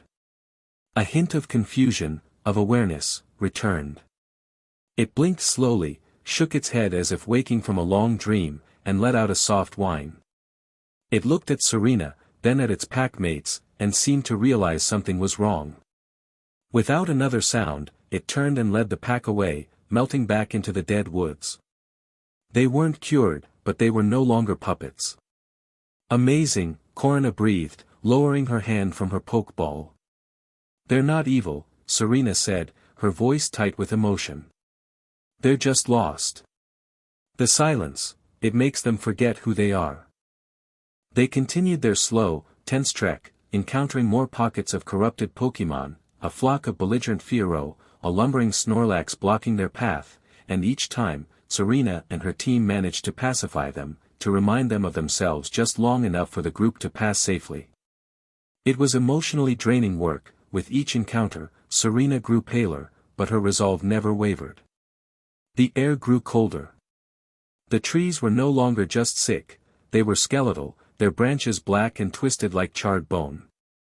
The river beside them had slowed to a near standstill. We're here, Korrina announced, her voice a harsh whisper. Lucario had stopped, its body tense, its gaze fixed on a clearing just ahead. Ash felt it too. The cold was no longer a distant prickle. It was a physical presence, pressing in on them, trying to worm its way into his mind. He grit his teeth, pushing back with the warmth of his own aura. They stepped into the clearing and stopped dead. It was a cathedral of death. At the center stood a colossal, ancient tree, the heartwood briar had spoken of. It was completely black, its bark cracked and peeling away to reveal what that looked like solidified shadow. The ground around it was a circle of gray dust, all vegetation erased. And chained to the tree by thick, pulsing tendrils of black energy was a Haxorus. It was a magnificent specimen, far larger than any Ash had ever seen, its axe-like tusks long and wickedly sharp. But its normally proud, golden scales were streaked with the same oily blackness as the tree. Its eyes were two bottomless pits of pure void. The null energy poured off it in visible waves, distorting the air. As they entered the clearing, the Haxorus let out a roar. It was a sound of pure agony and rage, a sound that ripped through the forest's silence. With a shriek of tearing wood, it ripped one of the energy tendrils from the tree and slammed its massive foot down. The ground shook. It's being used as a battery, Korrina realized in horror. The tree is pulling the null into our world, and it's using the Haxorus as a living conduit. We have to free it, Ash said, his voice grim. Pikachu's cheeks sparked, ready for battle. How? If we attack it, we could hurt it even more, Serena cried out. We don't have a choice. It's going to destroy itself. Korrina yelled, releasing her Lucario. Lucario, Mega Evolve. She tapped the key stone on her glove, and a torrent of energy erupted, engulfing Lucario. It grew larger, its fur lengthening, black markings spreading across its limbs. Mega Lucario let out a sharp cry, its power flooding the clearing. Bone Rush. Try to cut the tethers. Korrina commanded. Mega Lucario formed a staff of blue energy and blurred forward, a streak of motion aimed at the black tendrils. But the Haxorus responded, its head snapping around with impossible speed. It met the Bone Rush with its own tusk, and the clang of the impact was deafening. Mega Lucario was thrown back, skidding to a halt at Korrina's feet. It's too strong, Korrina gasped. Pikachu, Electroweb. Pin its legs. Ash ordered. Pikachu launched into the air, spinning and releasing a net of crackling electricity. The web wrapped around the Haxorus's thick legs, but the dragon-type barely seemed to notice. It flexed, and the electrical energy fizzled out, absorbed into the black streaks on its scales. The Haxorus roared again and charged, its tusks glowing with a dark energy. It was using outrage, but the power was twisted, corrupted. We can't hold back. Ash yelled, grabbing the brim of his hat. Greninja, I choose you. He threw the pokeball, and the ninja frog appeared in a flash of light, immediately falling into a battle stance. Ash closed his eyes, focusing his will. Let's go. Stronger, and stronger. A vortex of water erupted around Greninja, coalescing into the giant shuriken on its back. Ash Greninja stood ready, its red-finned head cocked, its movements mirroring Ash's own. He felt the familiar surge of power, the perfect sync of mind and body. Water Shuriken. Ash commanded. Greninja launched the massive throwing star. It spun through the air, a razor-sharp disc of pure energy, and slammed into the charging Haxorus's chest. The impact was immense, kicking up a cloud of dust and steam. But when it cleared, the Haxorus was still standing, a deep score mark on its chest plate that was already beginning to seal over with black energy. It hadn't even been slowed down. It's regenerating, Korrina said in disbelief. As they braced for the Haxorus's counterattack, a calm, cold voice cut through the air. Impressive. It has assimilated the Null's primary characteristic, persistence. Ash froze. He knew that voice.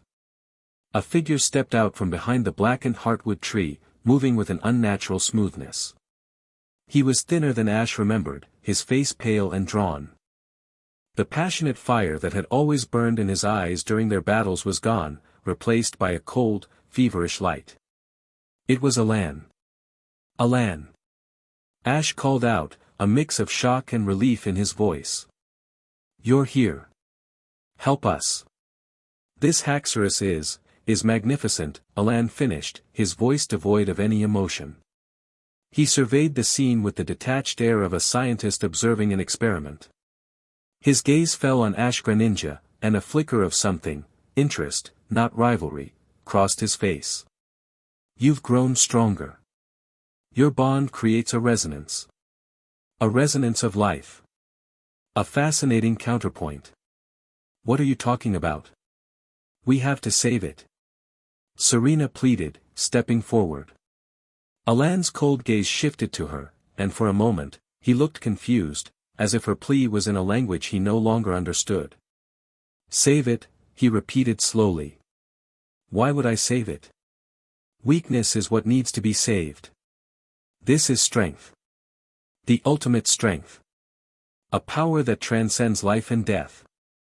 His words struck Ash like a physical blow.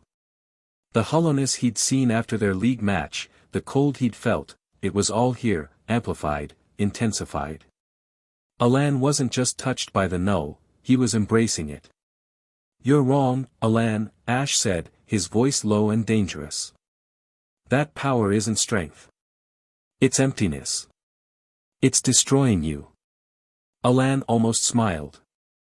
It was a cold, empty thing. On the contrary. It's completing me. Lysandra was a fool. He tried to use this power to destroy. He didn't understand. You don't destroy with it. You absorb.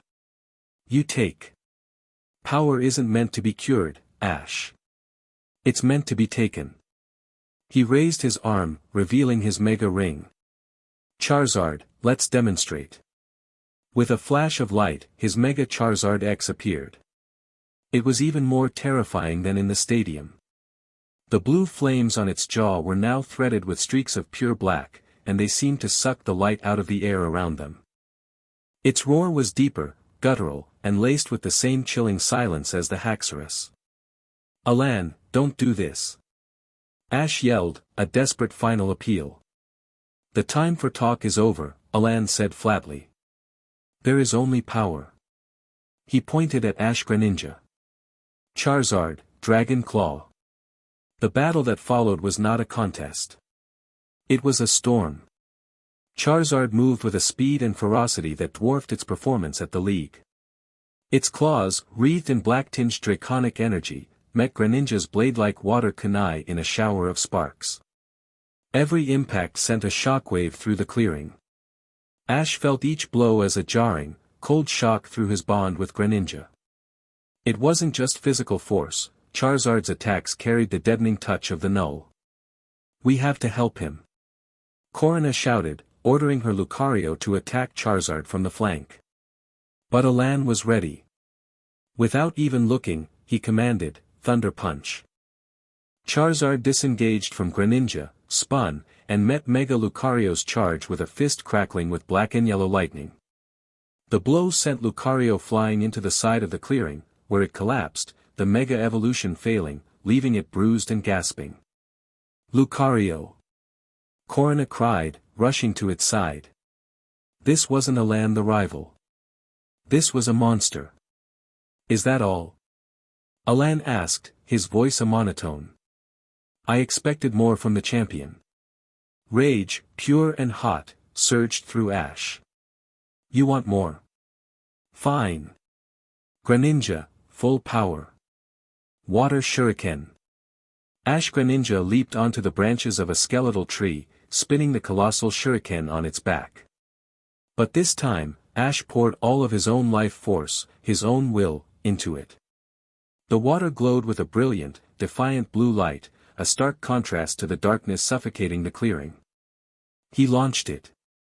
Alan didn't even flinch. Blast burn. Charizard opened its mouth and unleashed a torrent of fire. It was no longer just blue, it was a vortex of blue and black, a spinning cyclone of flame and void. The two attacks met in the center of the clearing, and the world disappeared in a cataclysmic explosion of light and darkness. The shockwave threw everyone to the ground. Ash landed hard, the wind knocked out of him, the bond with Greninja flickering violently. But before the dust could even settle, a new sound filled the air. A high-pitched, piercing whine. Dozens of sleek, gunmetal-gray aircraft descended from the sky, their forms previously hidden by some kind of cloaking technology. They hovered over the clearing, their engines disturbingly quiet.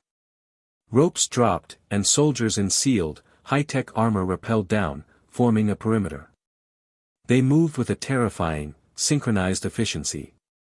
A synthesized voice, amplified and emotionless, boomed from the lead aircraft.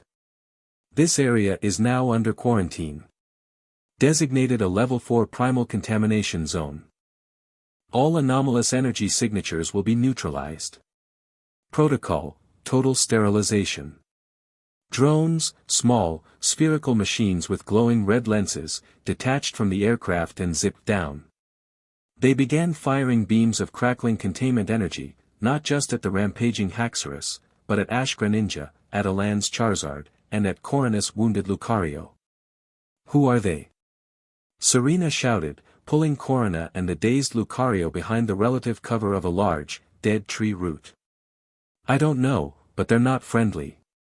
Ash yelled back. One of the containment beams grazed his arm, and it felt like being shocked and frozen at the same time. His entire arm went numb.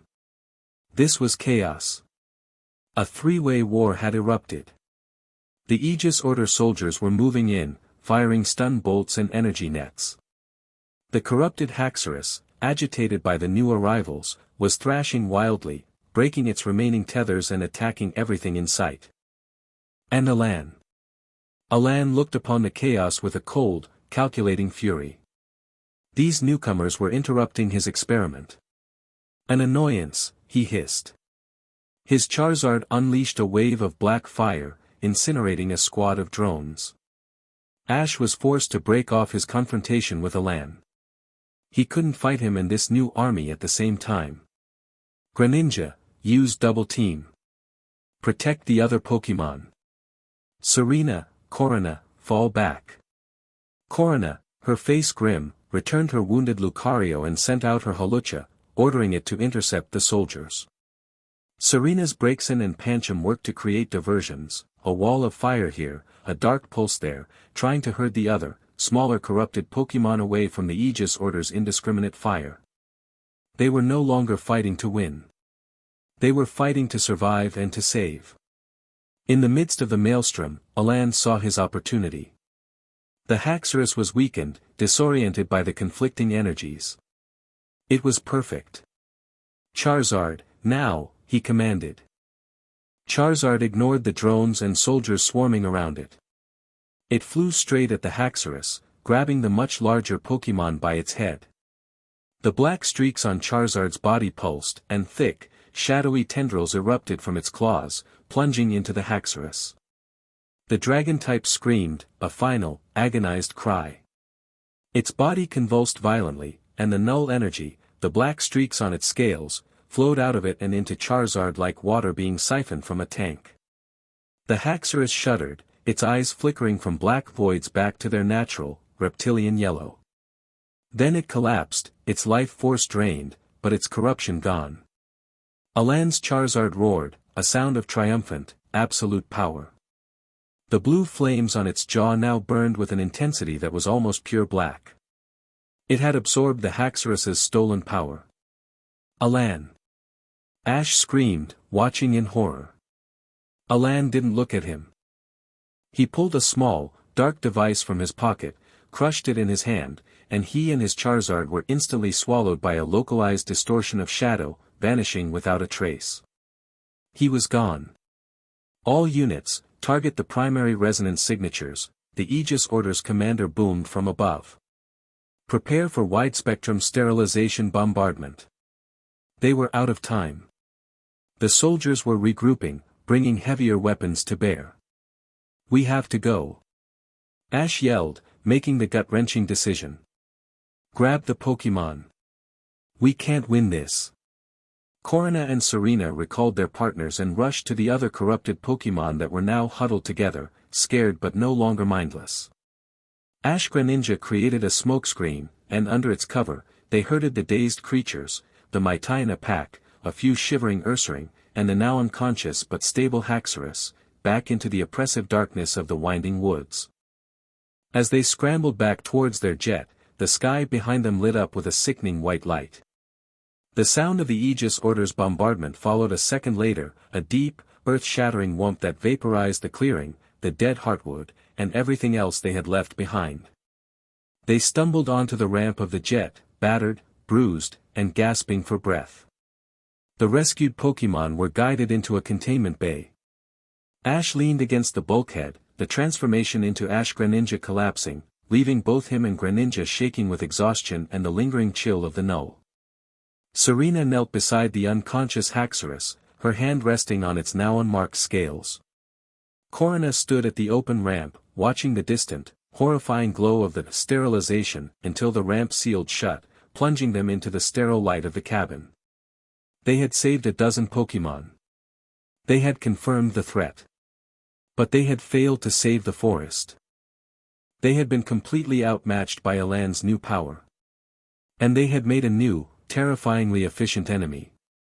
Ash looked at the horrified, exhausted faces of his friends, the cost of their first mission written plainly on them. This was no victory. It was a brutal lesson. Chapter 4, The Queen's Gambit. The silence on the return flight was heavier than the one that had haunted the winding woods. It was a silence born of shock, failure, and the bitter taste of their own limitations. Korrina sat cleaning her combat knife with a vicious, meticulous energy, her knuckles white. Each scrape of the whetstone was an accusation. Ash stood with his forehead pressed against the cold plasteel of the window, watching the healthy, vibrant landscape of Kalos return. It felt like a world he no longer belonged to, a paradise he was failing to protect. The rescued Pokémon, now sedated and stable in the jet's medical bay, were a small, tangible victory, but it felt insignificant. They had been forced to flee. They had witnessed Alan, a rival Ash had once respected, transform into a power-hungry ghoul. And they had been hunted by a technologically superior, ruthlessly efficient military force that had classified them as the enemy. They had won the political battle in the stone chamber, but on the real battlefield, they had been routed. Serena was the only one not lost in the grim solitude. She moved between the cockpit and the main cabin, coordinating with a frantic Clement on the ground, arranging for a secure, hidden facility where the recovering Pokémon could be treated. She spoke in low, calm tones, her voice a lifeline of practicality in the suffocating atmosphere of defeat. When she was done, she approached Ash, holding out a steaming mug. "Drink this," she said softly. "It's tea. From Ramos. He had a crate of it delivered to the tower this morning. Said it helps quiet a noisy heart. Ash took the mug, his fingers numb. The warmth seeped into his hands, a small comfort against the lingering chill that clung to him. "We failed, Serena." The words were flat, stripped of his usual fire. "The woods are gone. Alan is, whatever he is now. And those soldiers, we never stood a chance." "We didn't fail," she corrected gently but firmly, meeting his gaze. "We saved them." She nodded toward the back of the jet. "We confirmed the threat. We learned. That's not a failure. It's the first step." "It feels like a step off a cliff," he muttered, staring into the dark liquid. "Then we learn how to fly on the way down," she countered without a moment's hesitation. Her hand came to rest on his shoulder, her touch both a comfort and a command. "This isn't like a gym battle, Ash. You don't just get up, train harder, and win the rematch.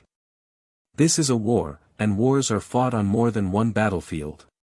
Her words, and the unshakable belief behind them, cut through some of his despair.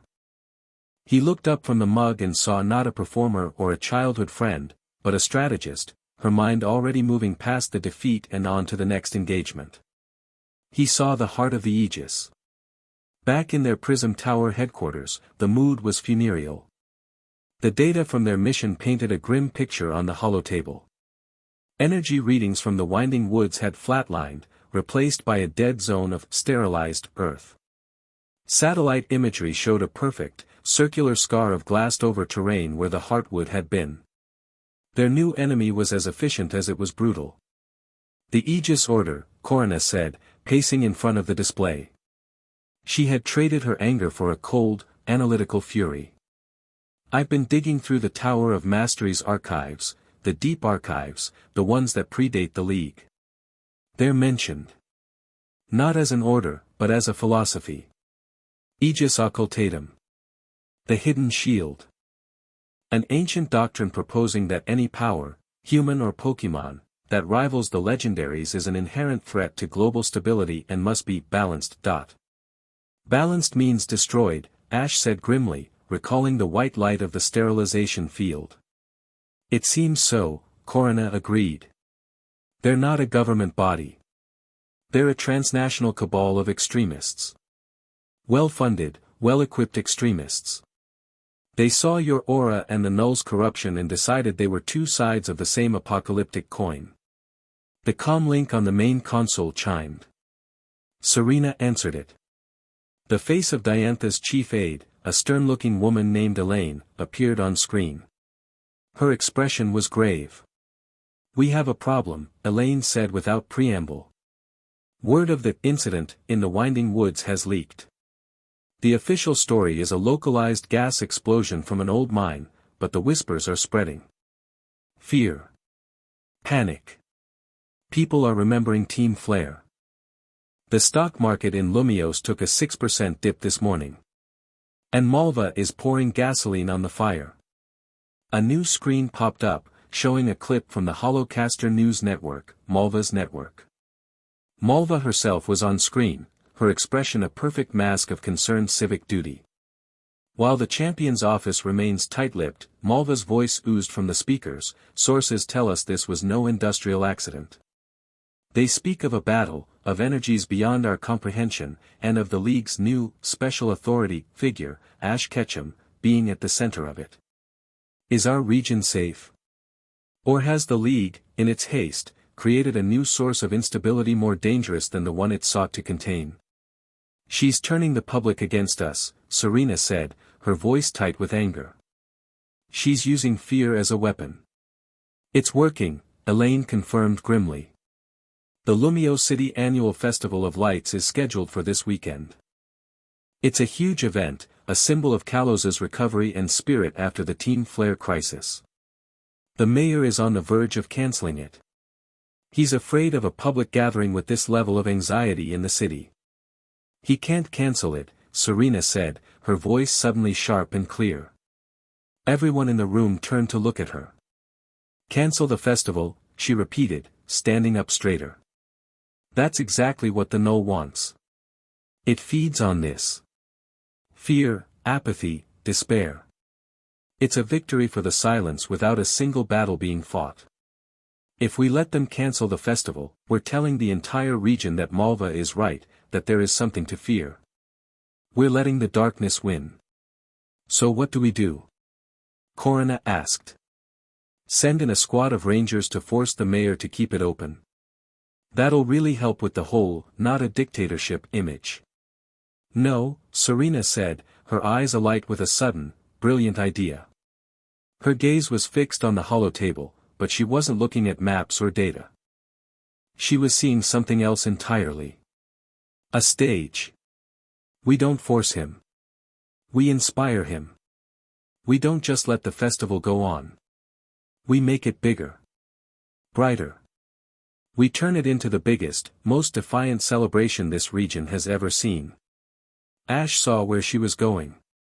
It was a classic Serena move, bold, audacious, and completely centered on emotion. "You want to throw a party in the middle of a crisis." "No," she corrected, a confident smile touching her lips for the first time since the mission. "I want to weaponize joy. I want to organize a region-wide showcase, broadcast live from the festival's main stage in the heart of Lumios. We'll bring in performers from every city. We'll light up Prism Tower so it can be seen from miles away. We will create a spectacle of light, music, and hope so powerful it will drown out the whispers and the fear. The Null attacks the spirit of Kalos. Fine. We'll make that spirit an unbreakable shield." It was an insane plan. The logistics were a nightmare. The security risks were astronomical. It was a massive, glittering target for both the Aegis Order and the Null. "It's too dangerous," Korrina argued immediately. "A crowd that large? After what Malva has been broadcasting? It's a powder keg." "That's why you and Ash will be there," Serena countered, her gaze unwavering. "Not hiding in the shadows. Out in the open. The fist and the shield of the Aegis, standing guard. Your presence won't be a threat. It will be a promise. A promise that we are here to protect them, not to endanger them." Ash looked at her, at the passionate fire in her eyes. This was her battlefield. Not a forest of dead trees, but a city full of living hearts. She was right.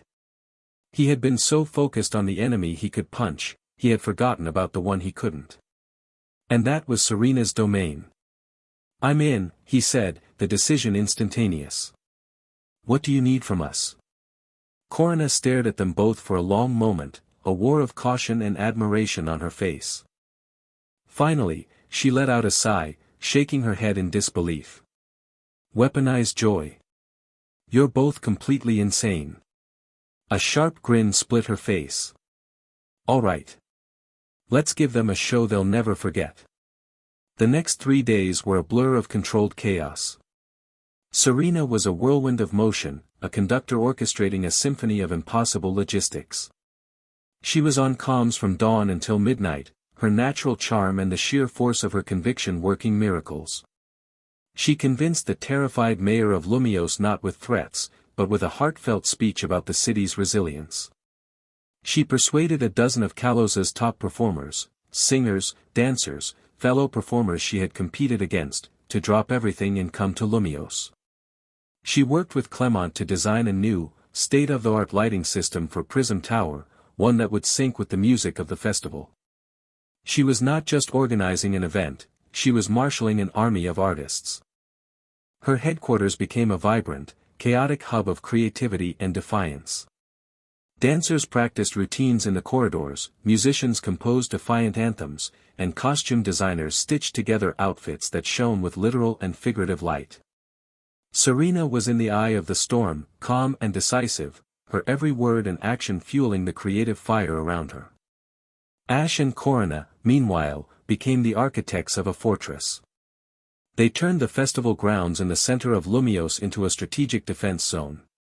Korrina, working with her network of rangers and a contingent of martial artists from the Tower of Mastery, established a three-tiered security perimeter.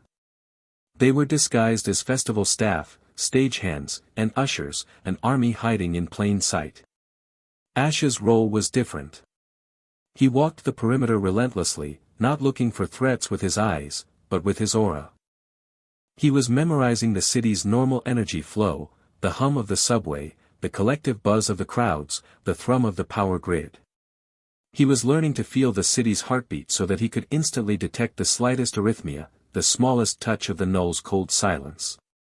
Pikachu was his constant companion, its sensitive electrical senses a perfect complement to his own. Their visible presence had the exact effect Serena had predicted. Seeing the new league champion personally inspecting security pylons, seeing the Shalar City gym leader briefing guards with crisp efficiency, it didn't create fear. It created confidence. It was a silent, powerful message: we are here. We are watching over you. You are safe. The night of the festival arrived. The air in Lumio City crackled with an energy that was part nervous tension, part defiant celebration. The crowds were immense, far larger than anyone had anticipated. They flooded the grand boulevards, their faces upturned toward the main stage erected in the grand plaza before Prism Tower. The tower itself was dark, a silent monolith waiting for its cue. Backstage was a hive of frantic activity. Serena, in a stunning new performance dress of shimmering gold and silver that seemed to capture and amplify the light, moved through the chaos with a preternatural calm. She gave a final word of encouragement to a nervous singer, adjusted a dancer's ribbon, and shared a confident smile with her own Pokémon, who were groomed and ready, their excitement palpable. Ash and Korrina stood in the shadows of the stage wings, linked by comms to the security team spread throughout the plaza. "Perimeter is holding," Korrina reported, her eyes scanning the sea of faces. "No sign of the Aegis Order. No overt threats. But the ambient anxiety is high." "I feel it too," Ash said, his eyes closed, his senses extended. "But there's something else. Hope. It's stronger. Serena's plan is working." On stage, the opening acts began. The crowd's initial nervousness began to melt away, replaced by cheers and applause. The festival was working.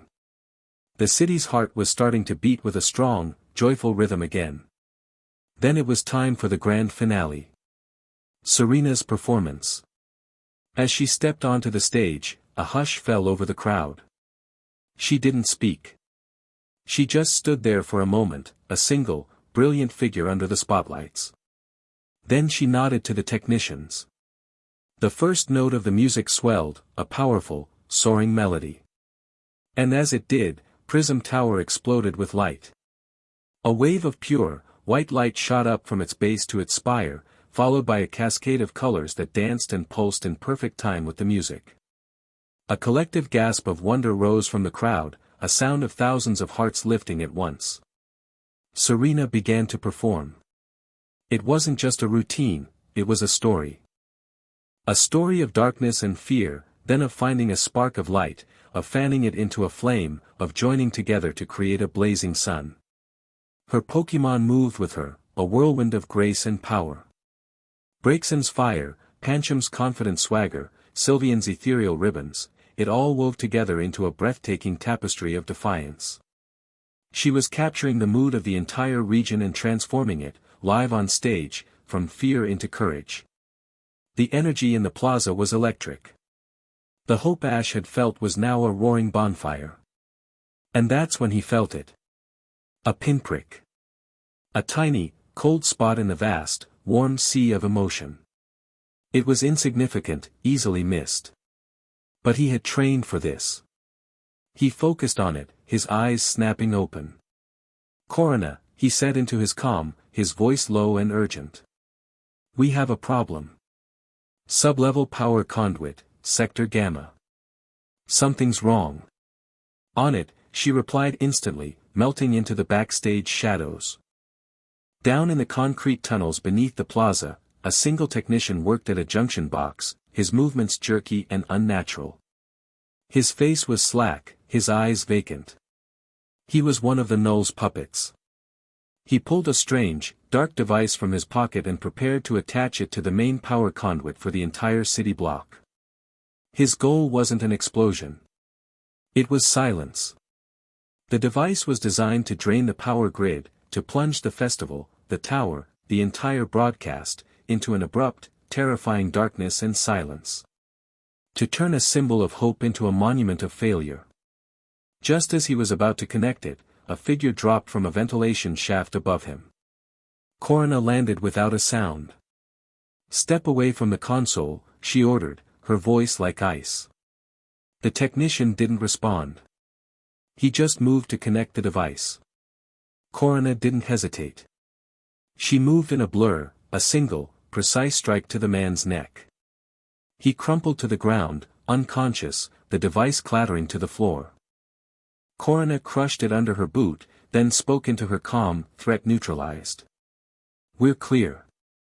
On stage, Serena felt the shift. It was a flicker in the crowd's energy, a momentary waver in the collective joy as Ash and Korrina's focused intent had momentarily pierced the atmosphere. She knew, instantly, that they had just averted a disaster. But she also knew that another one was still possible. The Null's agent hadn't just been trying to cause a blackout. He had been a distraction. The real attack would be ideological. If a panic started now, for any reason, Malva's narrative would be proven right. The Null would win. And she saw him. Another agent. Not a technician in the tunnels, but a man in the crowd, near the front. His face had the same slack, empty look. He wasn't holding a device. He simply opened his mouth and began to scream, a shrill, piercing sound of pure, manufactured terror. "A bomb. He has a bomb." The effect was instantaneous. The joy shattered. Panic, sharp and ugly, ripped through the front rows. People began to shove, to scream, to run. It was a chain reaction, a wave of fear that was about to trample everything Serena had built. Ash saw it.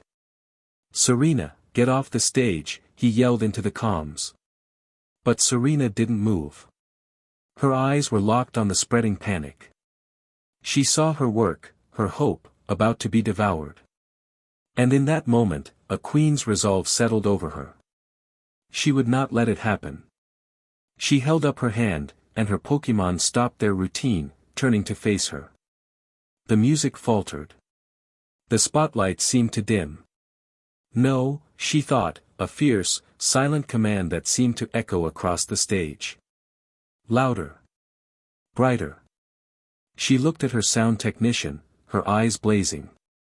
"Give me everything you've got," she said, her voice picked up by the stage mic, calm and clear amid the rising panic. "Override the broadcast. Sync it all to me." Then, she did something no one expected. She abandoned her performance. She walked to the very edge of the stage, into the heart of the rising chaos. She held out her arms, not in a gesture of surrender, but of embrace. "Breakson," she commanded, her voice ringing out, amplified across the plaza, cutting through the screams. "Fire spin. Up. As high as you can."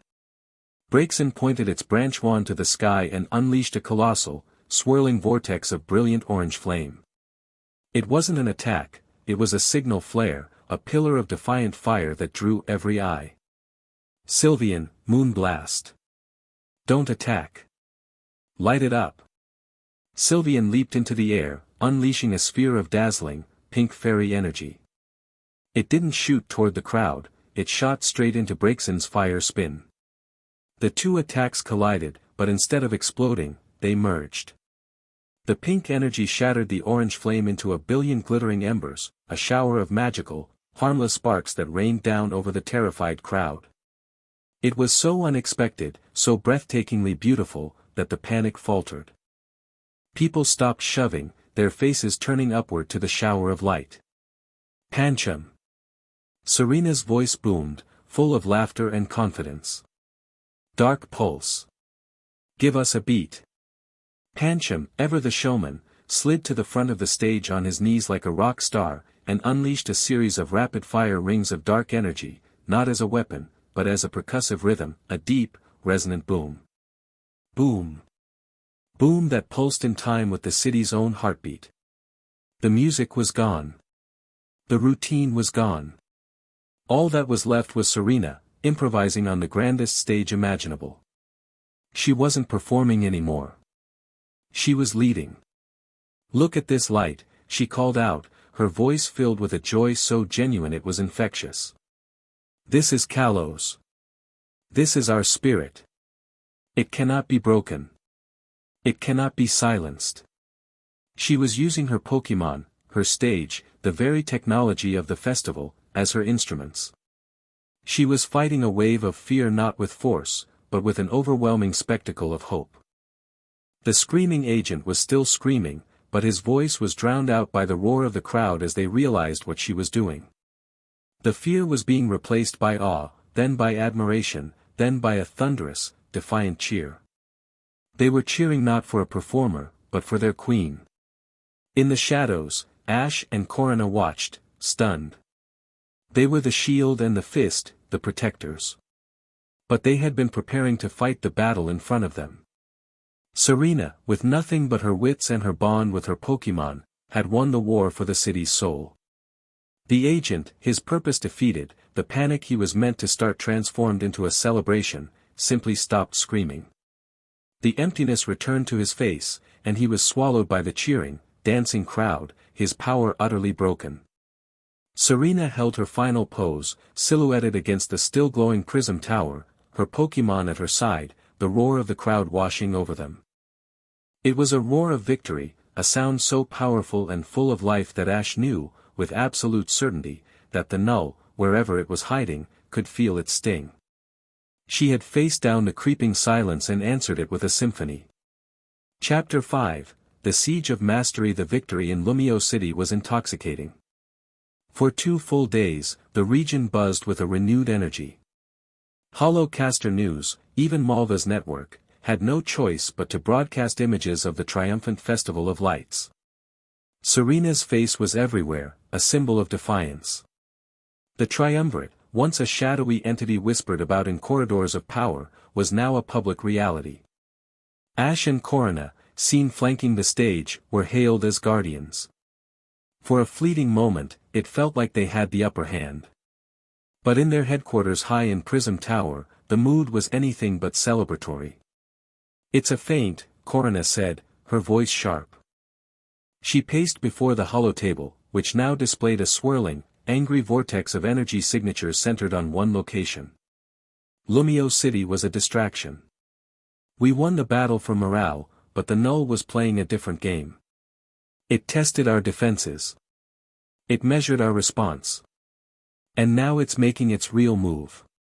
The location at the center of the energy vortex was a place sacred to her, a place she knew as well as her own heartbeat, Shalar City. And at its heart, the Tower of Mastery. "My grandfather just contacted me," she said, her voice tight with a mixture of fear and fury. "The Lucario that guard the tower are agitated. They can't settle. The mega stones stored in the upper sanctum, they're resonating with a discordant frequency. It's like 1,000 tuning forks all being struck with the wrong note. The tower is crying out in pain." Ash stepped closer to the table, his hand resting on the hilt of an invisible sword. The cold he felt from the display was familiar now, but this was different. It wasn't the creeping, subtle apathy of the winding woods. This was a direct, focused assault. The Null wasn't trying to drain the tower. It was trying to devour it. The Tower of Mastery is the heart of Mega Evolution, Serena said, her face pale as she absorbed the strategic implications. It's a massive amplifier for aura and bond energy. If the null corrupts it, it gains a foothold in our world it can never be pushed out of, Ash finished grimly. It could use the tower's energy to spread its influence across the entire region in an instant. It would be like a plague. He looked at Korrina, his expression hardening. We have to defend it. Defend it? We have to fortify it, Korrina countered, her fist clenching. This is my home. My legacy. It will not fall. A frantic chime from the communications console cut her off. It was Elaine, Diantha's aide, and she looked terrified. We have a critical situation, she said, her voice strained. We just intercepted a global broadcast from a secured channel. It's Commander Valerius. The Aegis Order. Elaine patched the broadcast through to the main screen. The face that appeared was severe and unforgiving, etched with the certainty of a zealot. Clad in decorated gray armor, with cold, intelligent eyes, Commander Valerius stood on the bridge of what looked like a massive airship. To the governments of the world, and the people of Kalos, Valerius began, his voice calm, resonant, and utterly terrifying. For months, your region has been suffering from a growing instability. We have identified the source. It is not a natural disaster or a political crisis. It is a phenomenon known as mega evolution. A wave of shock went through the room. This uncontrolled release of energy, Valerius continued, as footage of rampaging, out-of-control mega-evolved Pokémon, likely doctored or taken from rare, isolated incidents, flashed on screen, is warping the fabric of reality. It is a cancer, and it has metastasized. The recent events in the Winding Woods and Lumio City are not signs of hope. They are symptoms of the disease reaching its terminal phase. The Tower of Mastery, the epicenter of this power, has become a dangerously unstable reactor on the verge of meltdown. Korrina let out a strangled cry of outrage. He's twisting the truth. He's blaming the cure for the disease. Therefore, Valerius concluded, his gaze like chips of ice, under the authority of the Aegis Occultatum Charter for Global Stability, my forces are moving to contain the threat. We will seize the Tower of Mastery. We will neutralize its power source. And we will apprehend any individuals who wield this dangerous energy. This is not an invasion. This is a planetary immune response. We are the cure. The broadcast ended. The silence in the room was deafening. They were caught in a pincer. The null was about to attack the tower from within, to corrupt it.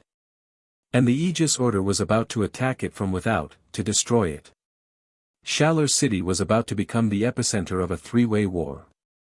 How long do we have? Ash asked, his voice deathly calm. Valerius's fleet was last spotted over the Azure Bay, Serena said, her fingers flying across the console, pulling up satellite tracking. At their current speed, they'll reach Shalar City in less than 2 hours. And the null? Korrina closed her eyes, her Lucario stepping to her side, placing a paw on her shoulder. They shared a deep, silent communion. When Korrina opened her eyes, they were filled with dread. It's already there. Not in force. But it's seeping in.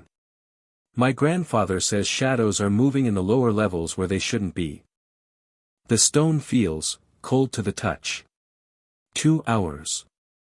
They had 2 hours to turn a historical landmark into a fortress and prepare to fight a two-front war against a godlike entity and a high-tech army. This is impossible, Serena whispered, staring at the tactical display.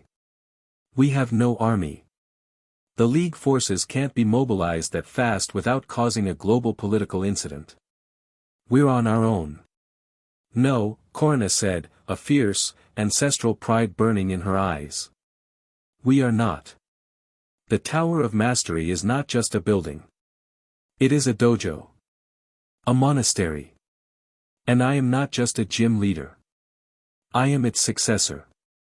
She strode to the comms console and opened a channel Ash had never seen before, one secured by a complex aura-based encryption. This is Korrina, the 34th successor, to all guardians of the bond. I issue the call of the unbroken fist. The tower is threatened. Our legacy is threatened. I call you to its defense. I call you home. She cut the channel. For a moment, nothing happened. Then, across the map of Kalos on the holotable, dozens of small, pinprick lights began to activate. From remote mountain dojos, from small-town training halls, from the security forces of other gym leaders who owed fealty to the tower. They were all moving, converging on a single point, Shalar City. Korrina had just called her army. The air over Shalar City was thick with the salt of the sea and the iron tang of impending battle. Ash stood on the highest balcony of the Tower of Mastery, the wind whipping at his jacket. Below, the city was a hive of frantic, organized activity. The guardians Korrina had summoned had arrived. They were black belts, ace trainers, and even a few other successor candidates from different disciplines. They weren't a formal army, but they were a brotherhood of warriors, their loyalty to the tower absolute. They were evacuating civilians, fortifying key structures, and turning the beautiful, serene city into a defensible position. Inside the tower, Korrina was in her element. She moved with the authority of a general born to command, her voice sharp and clear as she assigned defensive positions, organized supply lines, and directed the placement of her strongest fighters. She knew every secret passage, every structural weakness, every tactical advantage the tower possessed. This was her ground, and she would not yield it. Her grandfather, Gherkin, a mountain of a man with a flowing white beard and an aura of immense power, stood beside her, his own Mega Lucario at his side. He had ceded command to his granddaughter without a second's hesitation. Her time, he had said with a grim pride, had come. Serena, meanwhile, had turned the tower's library into a command and control center. Surrounded by ancient scrolls and texts, she managed their meager resources with a miser's precision. She was their link to the outside world, coordinating with Diantha for any support she could discreetly provide and, most importantly, managing the morale of the civilian population and their own volunteer forces. She was the calm at the storm's center, her quiet competence a vital anchor. Ash's role was singular. He was the sentinel. He stood on that high balcony with Pikachu and Greninja, his aura extended over the entire city like a vast, invisible shield. He was their early warning system, his senses peeled for the two threats. He could feel the approaching Aegis Order fleet, a cold, metallic presence on the horizon. And he could feel the null's corruption, a septic cold seeping up from the tower's foundations, a cancer growing in the stone. The first attack did not come from the sky. It came from within. Ash. Lower levels. Korrina's voice crackled over the calm, "They're here." Ash raced down the winding stone staircases, Greninja a blue blur at his side.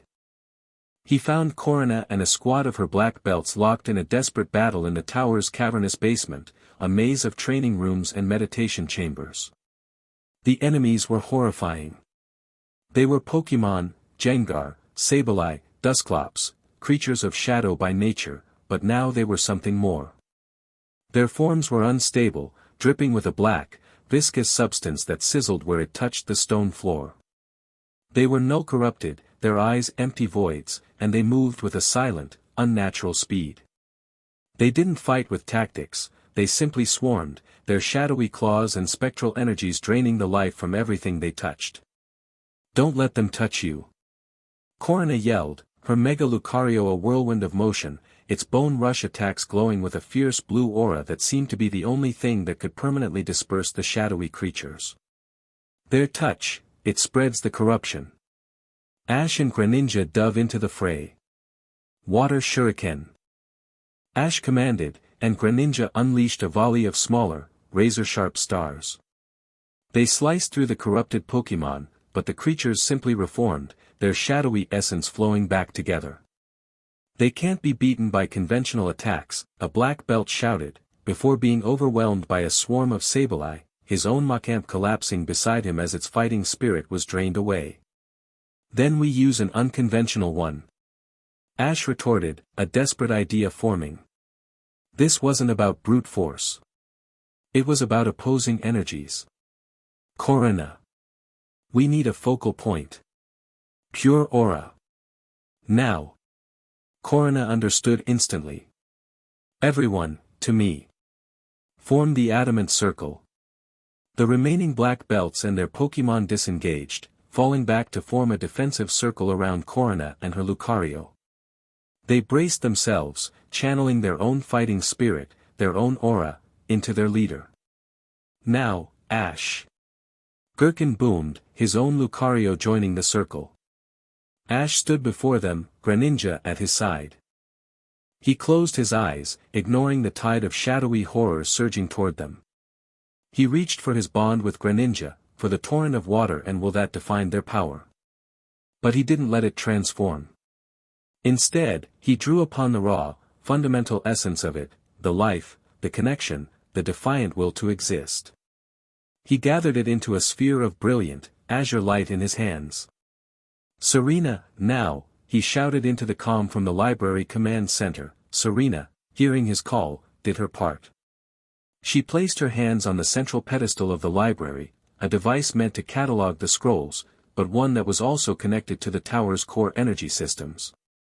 With her Sylvian's help, she poured her own energy into it, not the energy of a warrior, but the energy of a performer. The energy of emotion, of hope, of the joy she had weaponized in Lumiose. A pulse of soft, pinkish light shot down from the library, through the tower's core, and into the basement, merging with the ball of blue energy in Ash's hands. The sphere of light erupted. It wasn't an explosion. It was a wave. A wave of pure, unadulterated life force, a composite of Ash's will, Serena's heart, and the focused fighting spirit of Korrina's guardians. The wave washed through the basement, and where it touched the null-corrupted Pokémon, they didn't explode. They simply dissolved. The silence was overwhelmed by the song of life. They screamed, a high, thin sound like tearing fabric, and then they were gone, leaving behind nothing but clean, cold stone. A ragged cheer went up from the black belts. They had held the line. But their victory was short-lived. A klaxon began to blare from Serena's command center, the sound echoing through the tower. "They're here," Serena's voice said over the comms, laced with dread. "The Aegis Order fleet is in visual range." Ash raced back to the high balcony. The sky to the west was blotted out. A fleet of at least a dozen massive, gunmetal gray airships hung in the air like birds of prey, their forms blocky and brutally functional. The flagship, larger than the rest, had a stylized, silver V emblazoned on its prow. Valerius's ship. A voice, amplified to a deafening volume, boomed from the flagship, washing over the city. "This is Commander Valerius. You have 60 seconds to surrender the Tower of Mastery and all individuals capable of Mega Evolution. Resistance is futile. Comply, and your lives will be spared." Korrina joined Ash on the balcony, her face grim. "Surrender my home? My legacy? Never." "They're not here to negotiate," Ash said, watching as hundreds of smaller attack drones detached from the capital ships like swarming wasps. The countdown ended. The siege began. The Aegis Order's attack was terrifyingly precise. They didn't use wide-beam explosives. They used pinpoint laser cannons to target structural weaknesses, containment fields to neutralize Korrina's defenders, and sonic pulses to disorient their Pokémon. They were fighting a war of attrition, systematically dismantling the tower's defenses. Korrina's guardians fought back with courage and skill. From the tower's arrow slits and balconies, they launched a barrage of hyper beams, rock slides, and fire blasts. The sky became a chaotic canvas of elemental energy clashing with sterile, advanced technology. The battle raged, a desperate struggle of heart versus logic. But the Aegis Order's resources were seemingly limitless. For every drone Korrina's forces shot down, 3 more took its place. They were being overwhelmed. Ash, their flagship. Korrina yelled over the din of battle. It's the command vessel. If we can take it out, we can disrupt their network. How? Ash shouted back. We can't get near it. We don't have to, a voice said from behind them. A young woman, one of Korrina's top lieutenants, a skilled ace trainer, stepped forward. My Mega Pidgeot is the fastest flyer in Shalar. It can get one person up there. Ash looked at the flagship, at the swarms of drones protecting it. It was a suicide mission. And he was the only one with the power to have even a sliver of a chance. I'll go, he said without hesitation. No, a voice said. It wasn't Korrina or the ace trainer. It was Serena, her voice firm over the comms. You can't. Your aura is the only thing holding the null's influence at bay in the lower levels. If you leave the tower, it will surge back and we'll be fighting a war on two fronts again. You have to stay. She was right. He was trapped. Then what do we do? He asked, a rare note of desperation in his voice. Let me go. The voice belonged to the ace trainer. Her name was Lyra. She was no older than Ash, with fierce, determined eyes. My Pidgeot and I can do this. We know the wind's here. We can get through. You'll be torn to shreds before you get halfway, Korrina argued. Let her try, Serena's voice insisted. She's not going alone. She paused. Ash, Korrina, sometimes the greatest strength is knowing when to trust others to fight their own battles. A tense silence followed.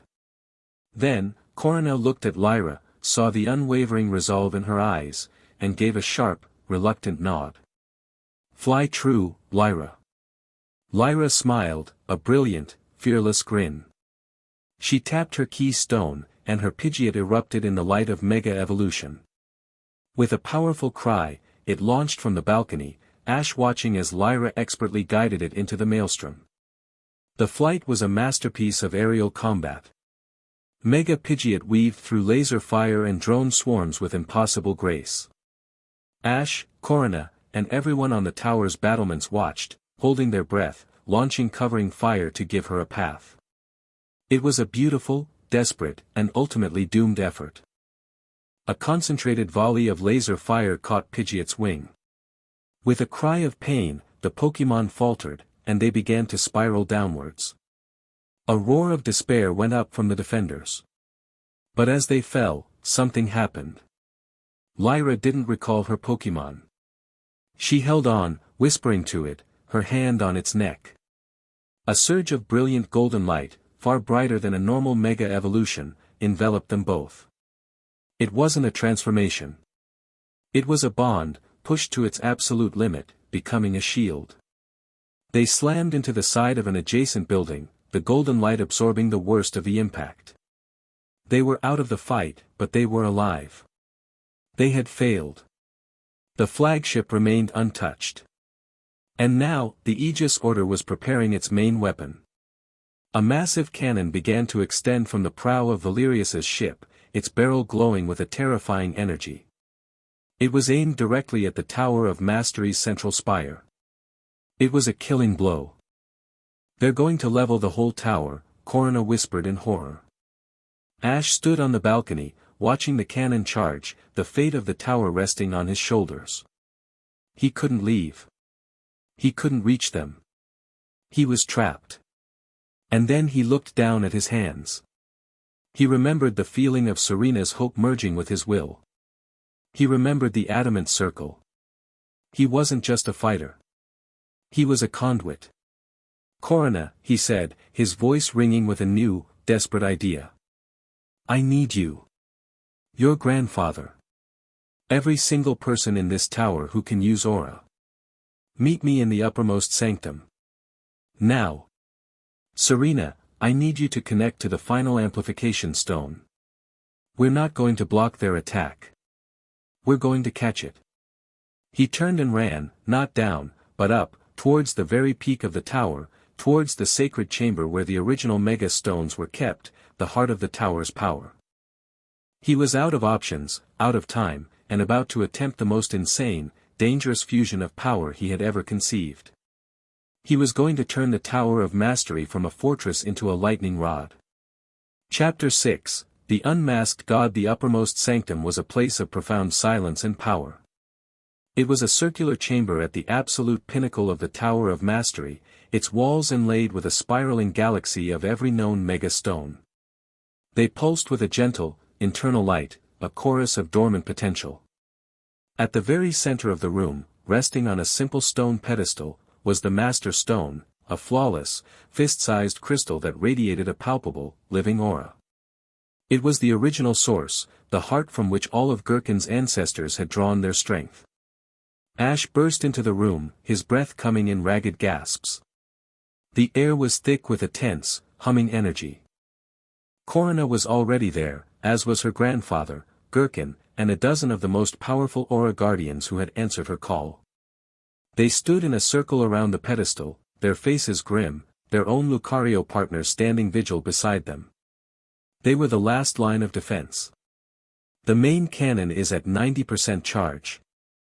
Serena's voice crackled through the calm in Ash's ear, strained and urgent. You have less than a minute. Ash didn't waste time with explanations. He strode to the center of the circle, placing his hands on the cool, smooth surface of the Master Stone. It felt like plunging his hands into a river of pure life energy. It recognized him, resonated with the beacon of aura within him, and its soft glow intensified, bathing the room in a brilliant blue light.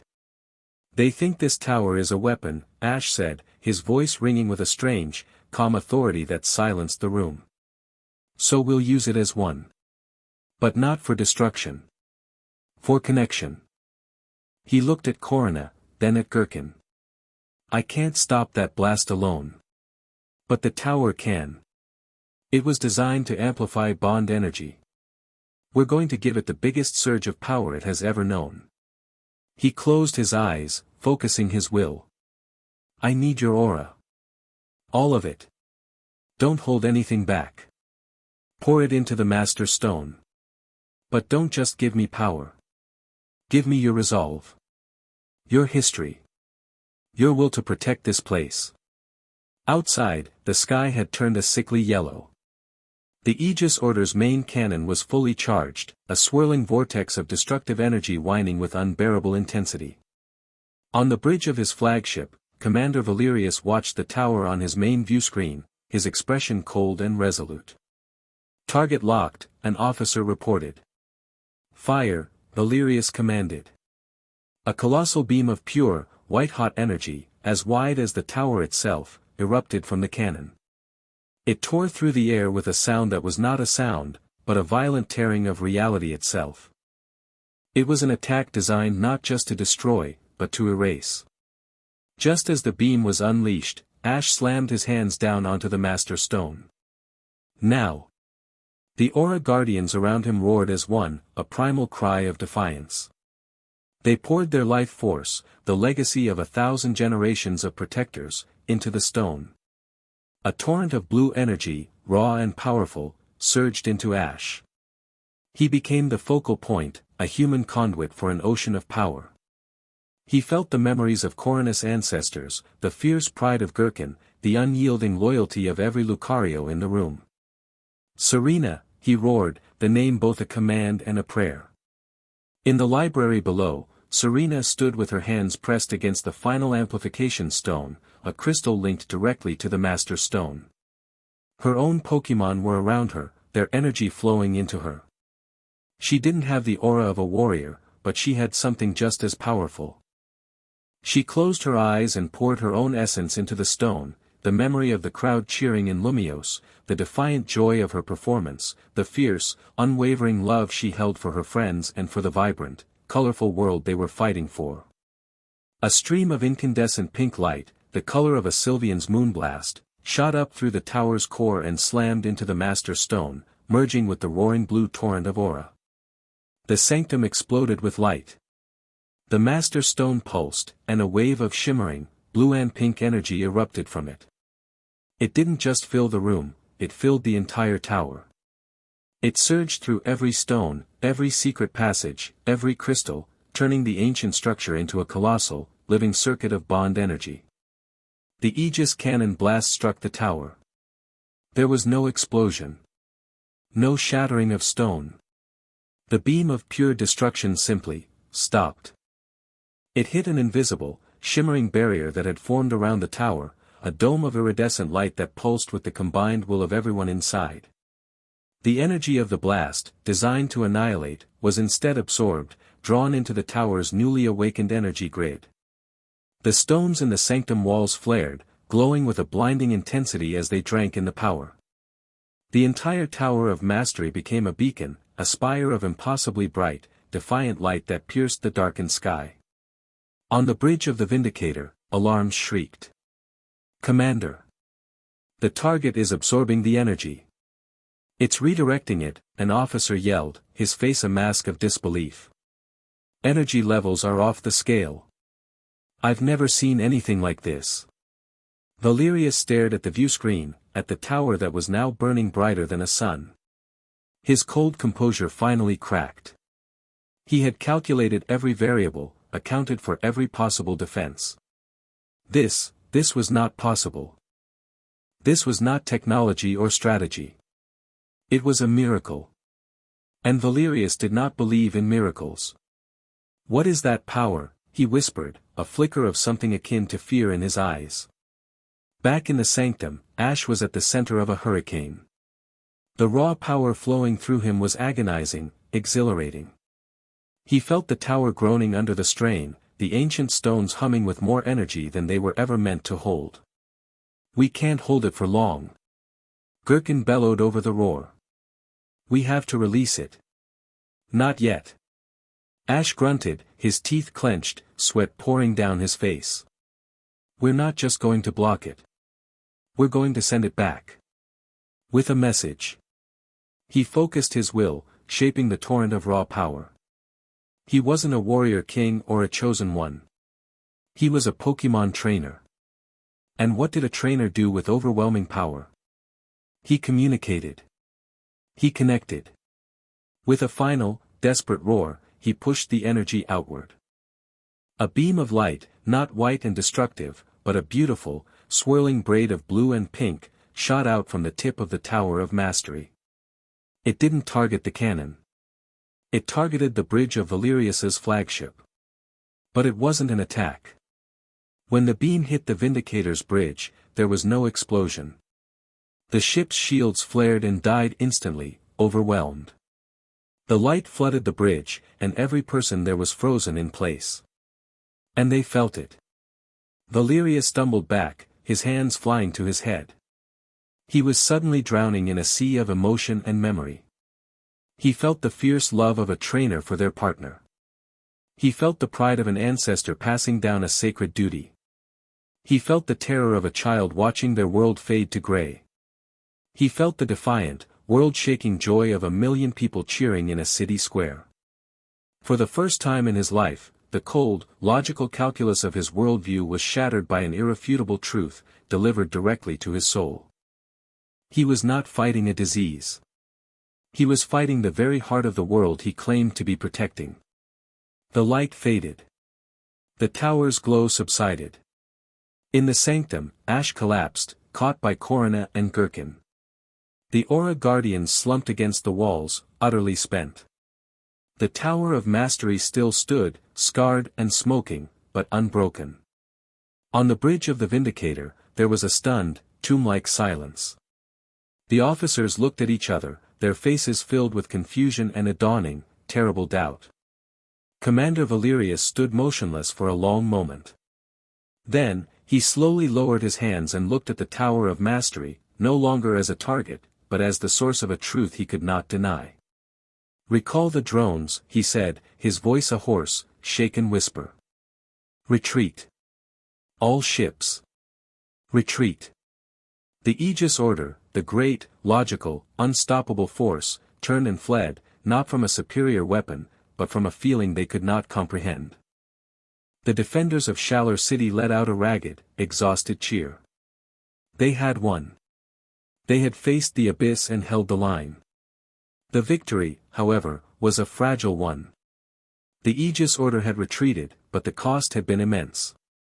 The tower was damaged, its guardians were exhausted, and their own leader, Ash, was in a state of aura-induced collapse. But their brief respite was shattered by Serena's voice, now sharp with a new, more immediate terror. Ash. Korrina. Get to a calm screen. Now. They helped Ash to the library, where the main holoscreen was active. And what it showed made their victory feel like a prelude to an apocalypse. Commander Valerius was broadcasting again. But this time, he wasn't broadcasting from his ship. He was broadcasting to the entire world, on every channel, every network. He stood before a neutral gray background, his face stripped of its earlier zealotry, replaced by a grim, desperate urgency. He looked like a man who had seen a ghost. "My name is Commander Valerius of the Aegis Order," he began, his voice shaking slightly. "For years, we have operated under a simple, guiding principle, to protect our world from powers that would destabilize it. We identified mega-evolution as such a threat. We were wrong." The admission sent a shockwave through the room. Today, in our attempt to neutralize the Tower of Mastery, we were met not with a weapon, but with a truth. A power of connection, of life itself, so profound it has forced us to re-evaluate our entire mission. The instability in Kalos is real. But its source is not mega-evolution. And its greatest threat is not the entity we have called the Null. The screen behind Valerius changed. It showed a new image, a grainy, enhanced thermal and energy scan of Ash, taken during the battle in the Winding Woods. It was a terrifying image, a human-shaped silhouette burning with a power so intense it looked like a star.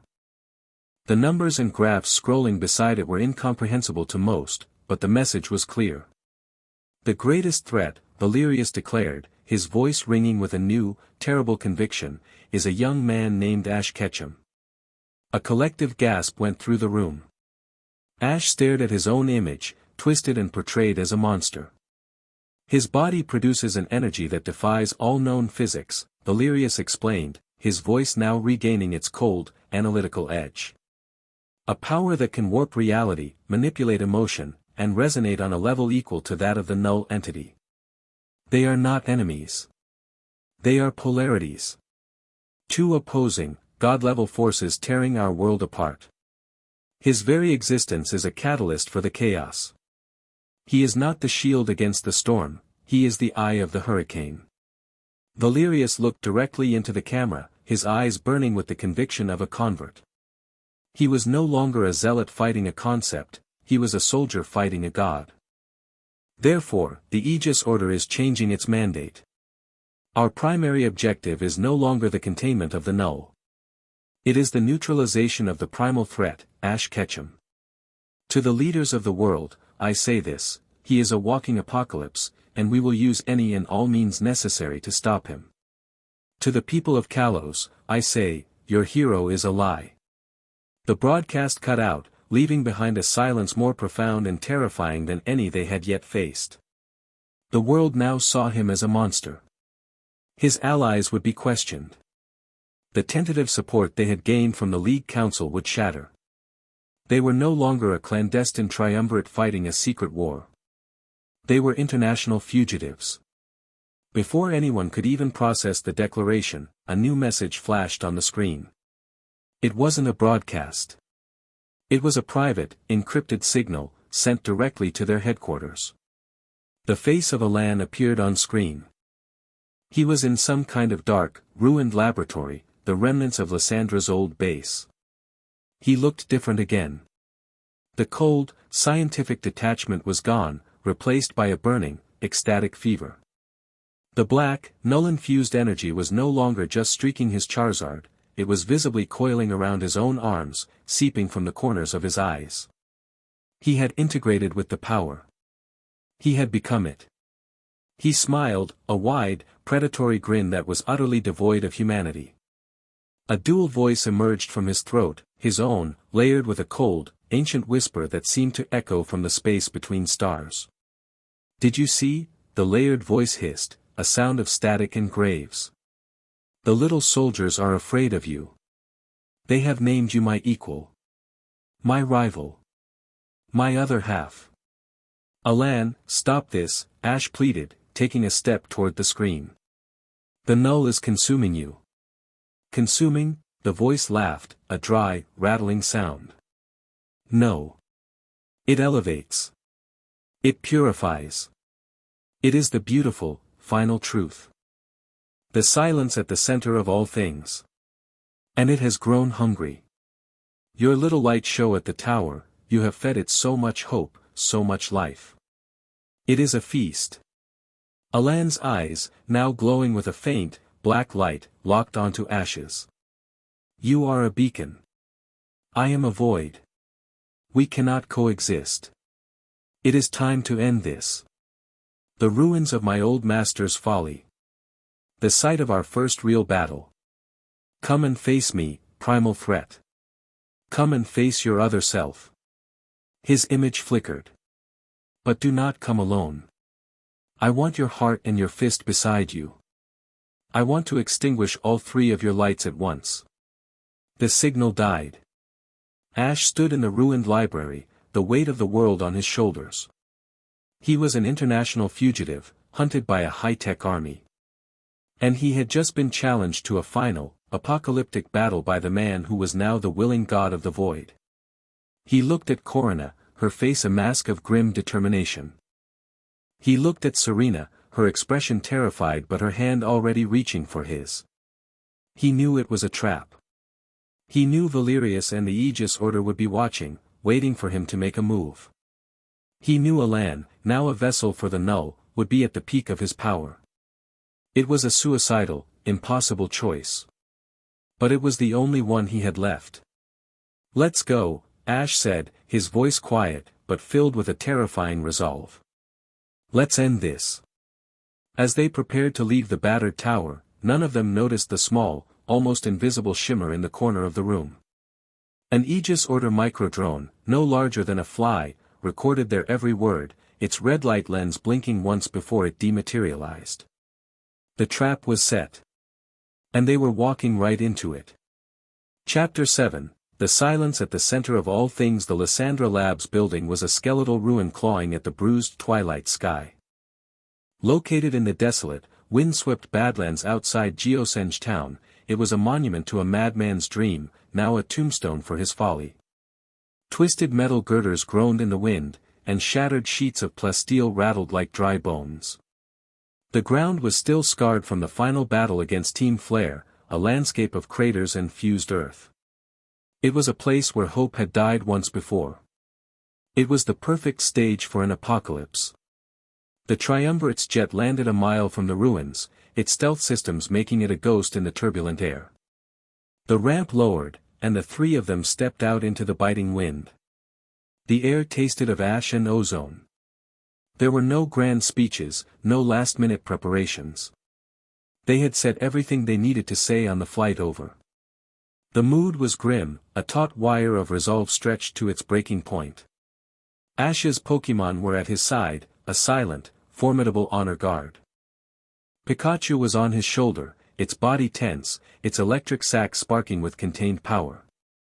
Greninja stood to his right, already shrouded in the veil of the bond, the giant water shuriken a solid, deadly presence on its back.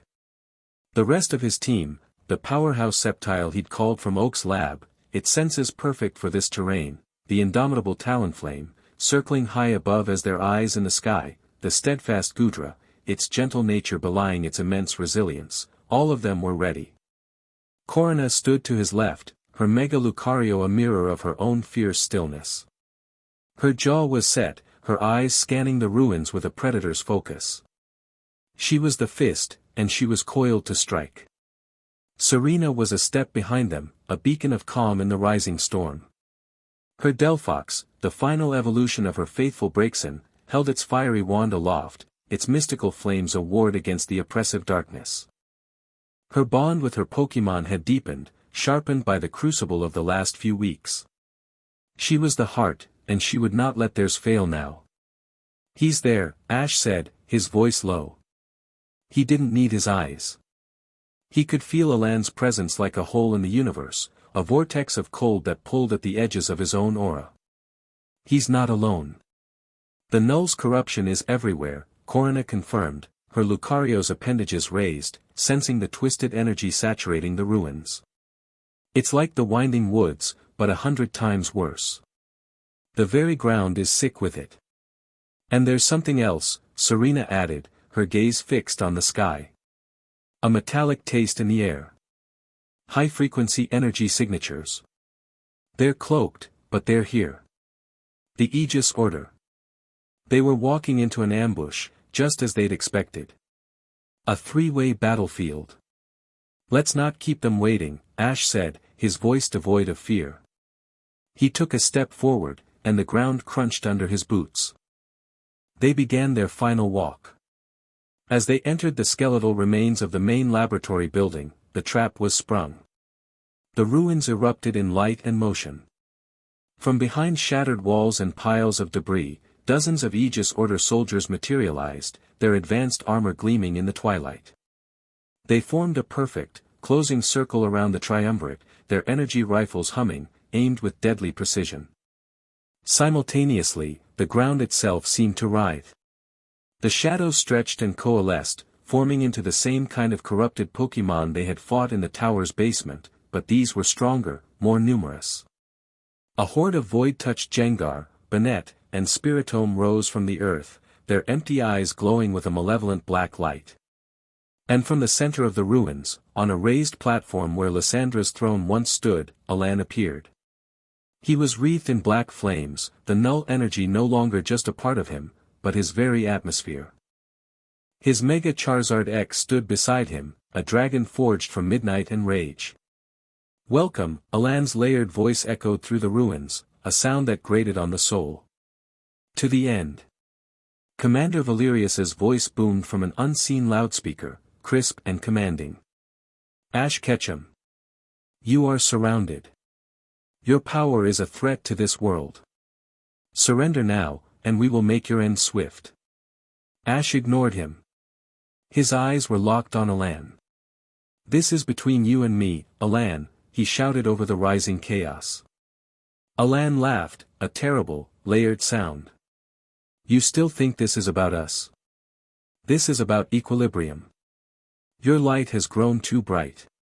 It is time for the great silence to reclaim what is its."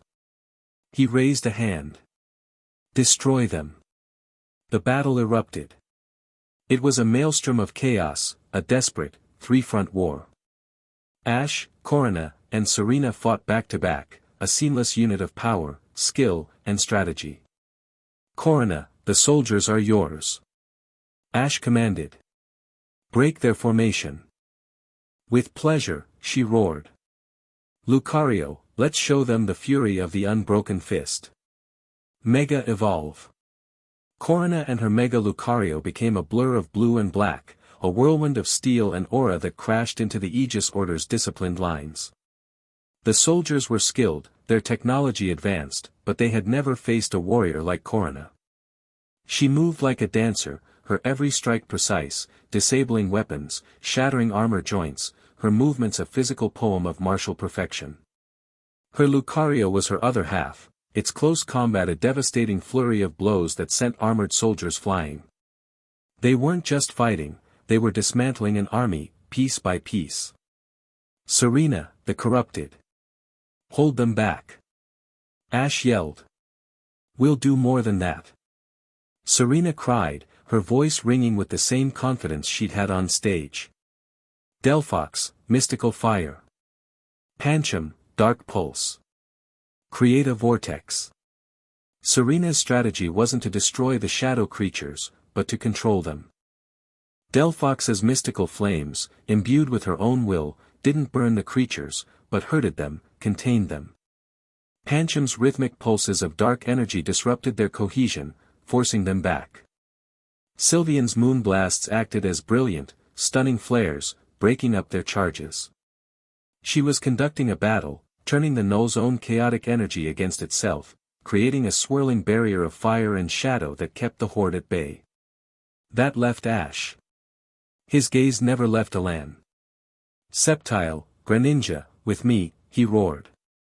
Talonflame, Gudra, support Serena and Korrina.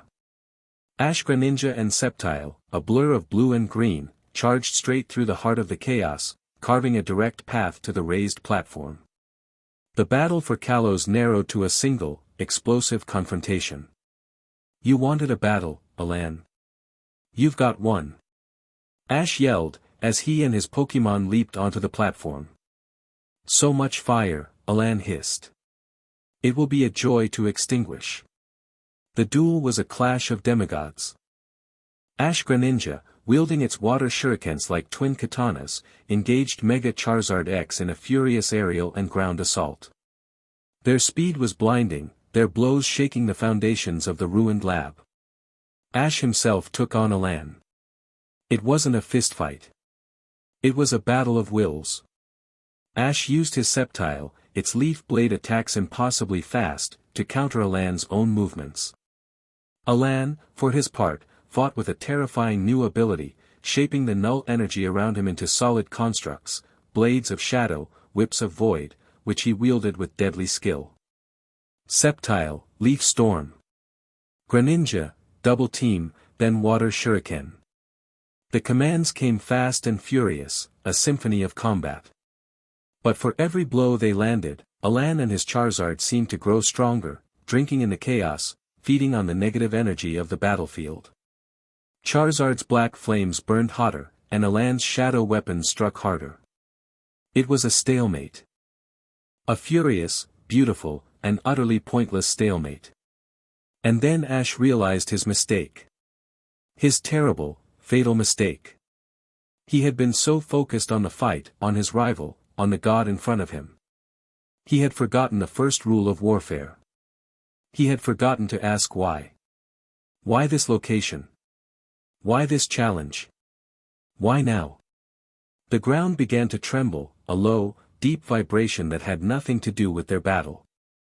A horrifying, brilliant blue light erupted from the ground beneath the platform, from the deepest level of Lyssandra's ruined labs.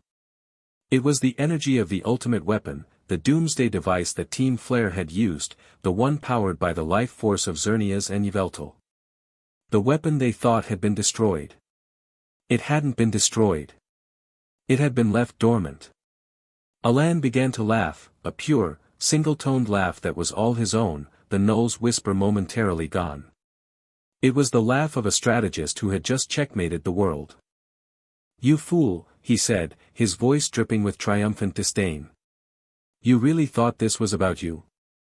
About our rivalry?" The blue energy surged upwards, but it wasn't firing. It was being drawn, siphoned. The light flowed from the ultimate weapon's core and poured directly into Alan. "The null isn't a mindless void, Ash," Alan gasped, his body convulsing as the immense power flowed into him. "It's intelligent. It learns. It needed a massive source of condensed life and death energy to manifest fully. And you brought all your little friends, all your hope, all your power, right to the front door to keep everyone busy. This whole battle, the soldiers, the corrupted horde, the duel, it had all been a grand, spectacular distraction. A feint to end all feints." As the last of the ultimate weapon's energy was absorbed, a change occurred. A pillar of absolute blackness, a column of pure, unadulterated silence, erupted from Alan's body and shot into the sky. It punched through the cloud cover, and kept going, a spear of nothingness aimed at the heart of the world. The sky across the entire Kalos region, from Lumiose to Snowbell, instantly darkened, the sun blotted out not by clouds, but by an encroaching, silent void. The effect on the ground was instantaneous and horrific. The Aegis Order's advanced technology sputtered and died. Their energy rifles, their comms, their cloaking devices, all of it went dead, silenced by the null's reality-warping field. The corrupted Pokémon horde dissolved into puddles of inert shadow, their purpose served. The fighting stopped. Korrina, Serena, the Aegis soldiers, everyone stared in horror at the black pillar and the figure at its center. Alan was no longer human. He had grown to a colossal size, his form a shifting, vaguely humanoid shape of pure black energy, his face a swirling vortex of emptiness. The only recognizable feature was his eyes, two burning, blue pinpricks of the ultimate weapon's energy, filled with a cold, cosmic intelligence. He was no longer a vessel for the null.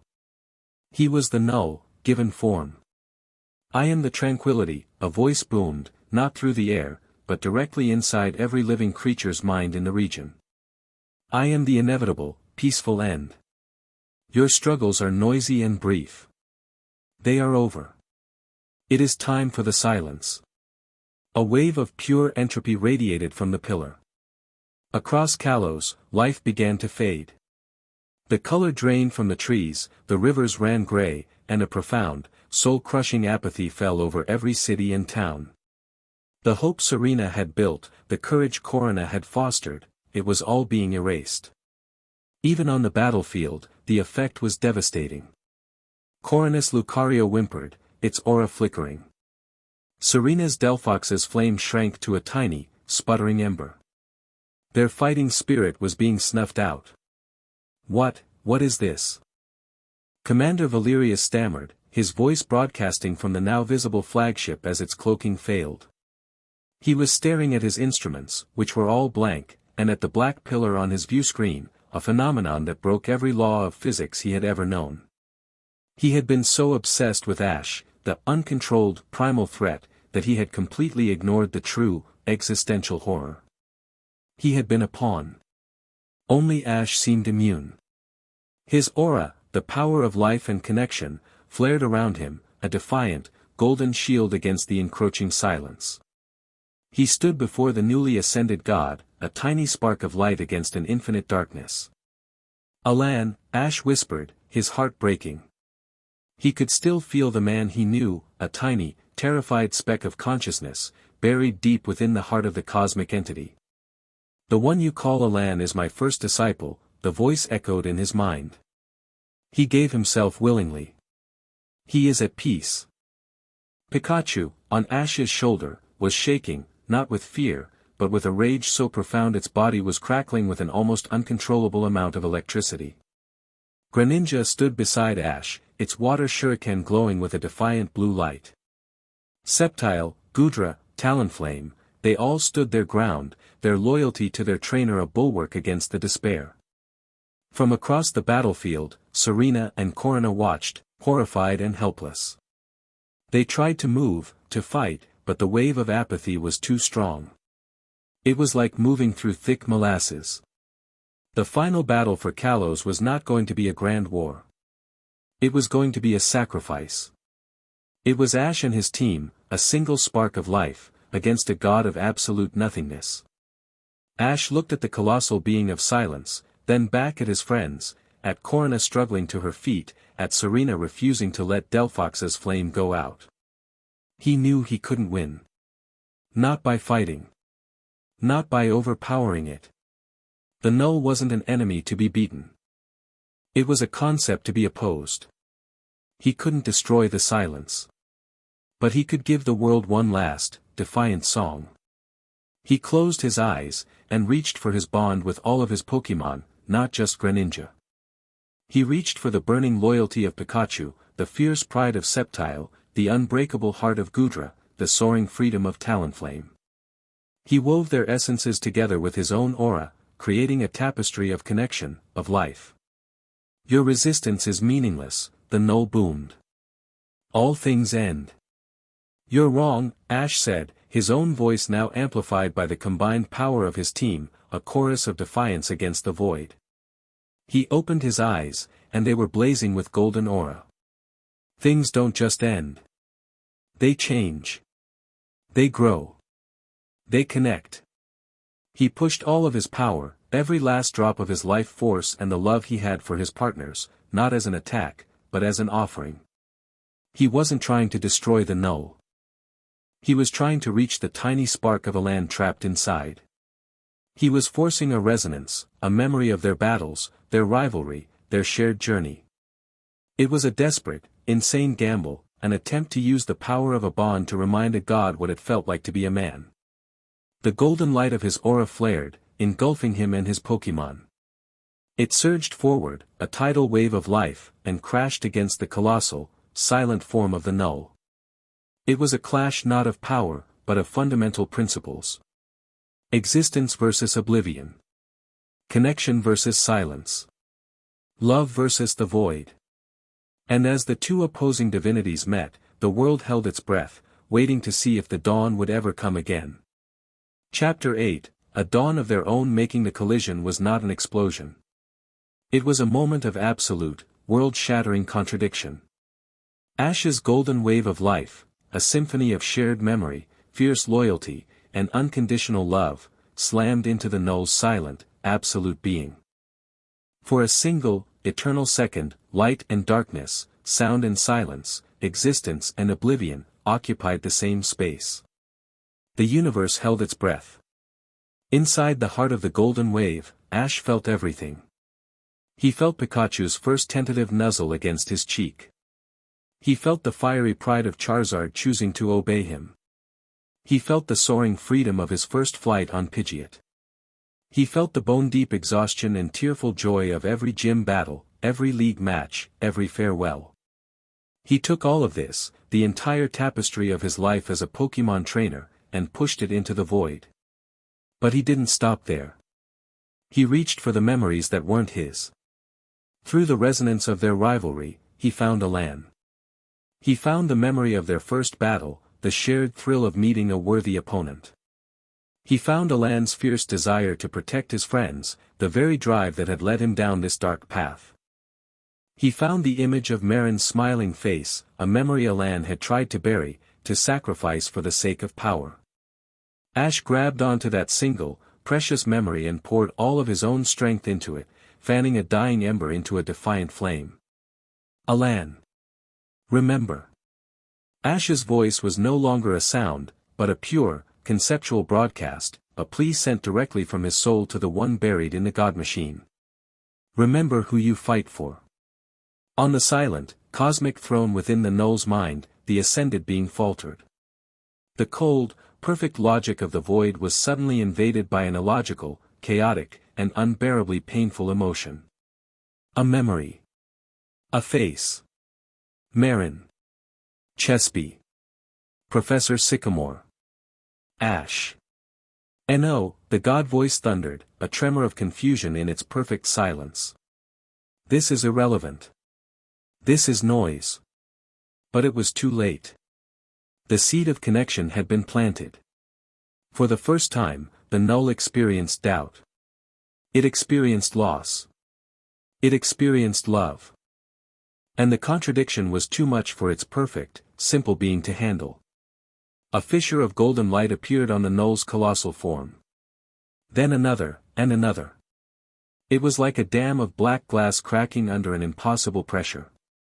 The silence is broken, the voice whispered, not with anger, but with a profound, cosmic surprise. With a final, silent scream that was felt rather than heard, the Null's form shattered. It did not explode. It imploded.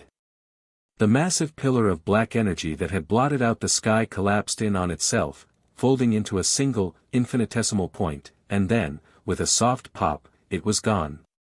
It had not been destroyed, but its connection to the physical plane, its anchor in the form of Alan, had been violently severed.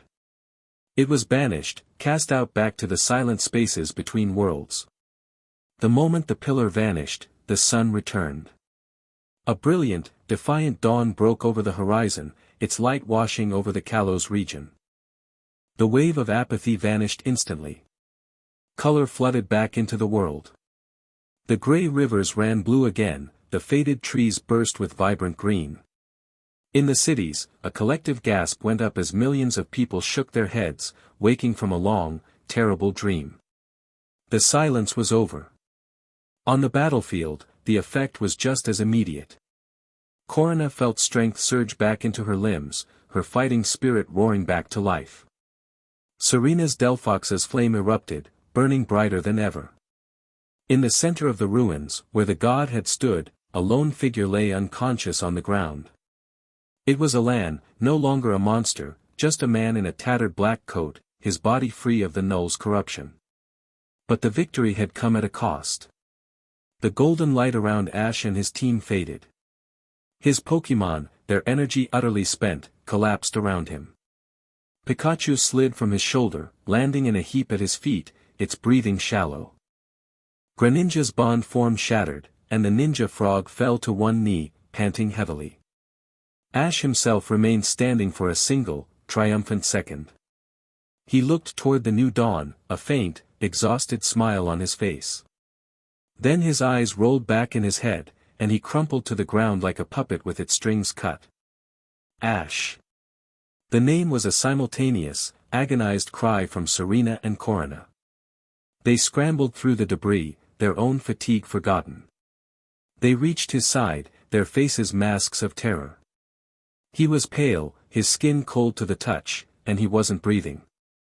The backlash from channeling that much life force, from directly interfacing with a cosmic entity, had been too much. His own life force, his own aura, was extinguished. No, Serena whispered, tears streaming down her face as she pressed her fingers to his neck, finding no pulse. No, you can't. After all that, you can't. Korrina knelt beside her, her own fierce composure shattered, her hands trembling. He's gone.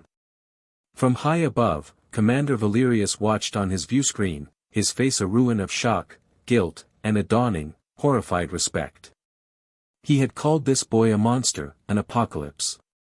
He had hunted him. And that boy had just saved the world in the most profound way imaginable, sacrificing his own life not to destroy his enemy, but to redeem him.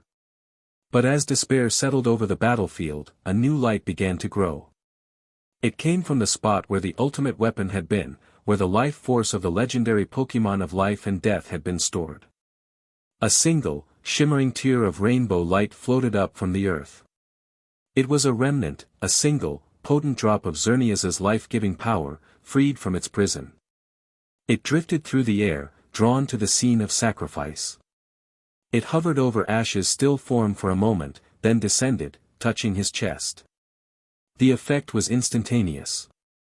A soft, warm, golden light enveloped Ash's body. It was not the fierce, brilliant light of his own aura, but a gentle, healing luminescence. Color returned to his face. He took a sharp, sudden gasp, his chest arching, and then his breathing settled into a deep, rhythmic pattern. His eyes fluttered, but remained closed. He was alive. Wounded, exhausted to his very soul, but alive. Serena let out a sob of pure, unadulterated relief, collapsing against his chest, her tears soaking his jacket. Korrina slumped back on her heels, laughing and crying at the same time, the tension of the last few weeks finally breaking. Pikachu, sensing its partner's return, stirred. It managed a weak Pika, and crawled onto Ash's chest, curling up over his heart, a tiny, loyal guardian watching over its best friend. The world was safe. The hero was alive. The battle was finally, truly, over. Weeks later. The Kalos region was healing.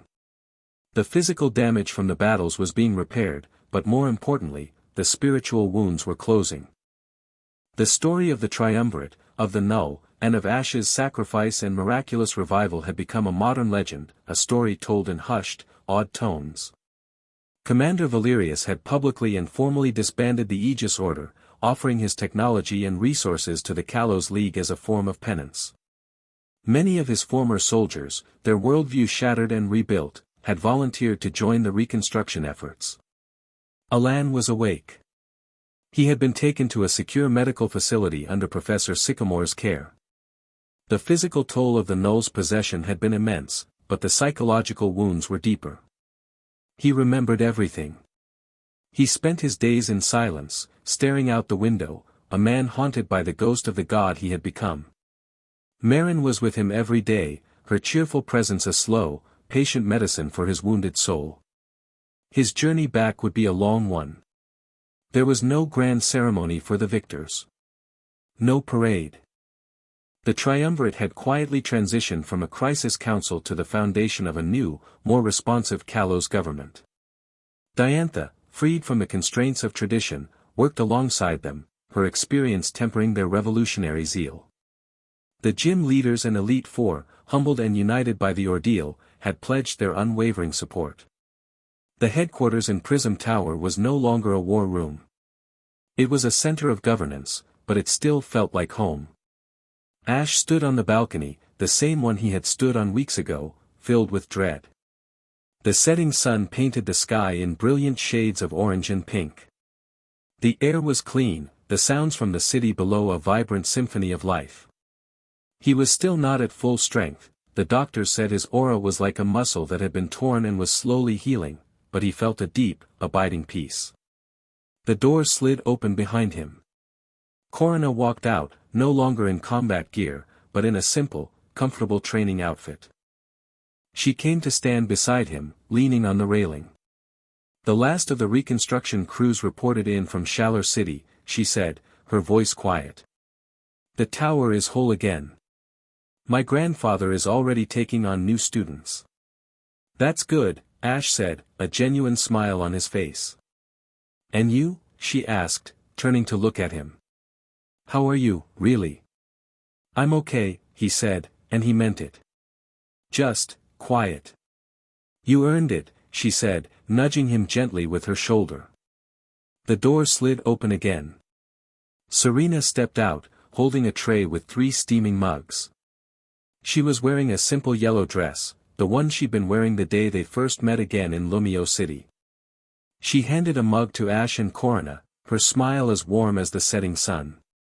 Ramos's tea, she said. For a quiet heart. The 3 of them stood there in comfortable silence, sipping their tea, watching the city lights begin to twinkle on. There were no titles here. No aegis, no fist, no heart. Just Ash, Serena, and Korrina. The romance between them had never been a matter of grand declarations or dramatic confessions. It had been forged in the crucible of their shared struggle. It was in the way Korrina had trusted Ash's insane plan in the tower. It was in the way Serena had held his hand and promised him he wasn't alone. It was in the way he had felt their strength, their belief in him, when he faced down the void. It was a quiet, unspoken truth, a bond as deep and as powerful as the one he shared with his Pokémon. A triumvirate of the heart. Serena, as if sensing the turn of his thoughts, gently set her mug down and slipped her hand into his. Her touch was warm, familiar, a perfect fit. On his other side, Korrina hesitated for a fraction of a second, then laid her hand over both of theirs, her grip firm and sure. They stood there, hands clasped, 3 different people from 3 different worlds, bound together by a shared victory and an unspoken, deeply felt affection. They were a new kind of family, forged in fire and shadow, built on a foundation of mutual respect and a quiet, profound love. It's not really over, is it? Ash asked softly, looking out at the horizon, at the stars beginning to appear in the deepening twilight. The null. It's still out there. No, it's not over, Korrina said, her voice filled not with weariness, but with a calm, steady resolve. Our duty has just begun. But we'll face it together, Serena added, her voice a soft, unwavering promise. She squeezed his hand. Always. Ash looked at the 2 incredible women beside him, at the vibrant, living city spread out before them, and at the endless sky above. The weight of his past accomplishments, the crown of the Kalos League, felt like a distant memory, a childhood dream. This was his new reality. A world to protect. A future to build. And a love to anchor him. He was Ash Ketchum. And for the first time in his life, he was truly home. The end. Thank you for watching this video. Please be sure to subscribe to our channel and like this video.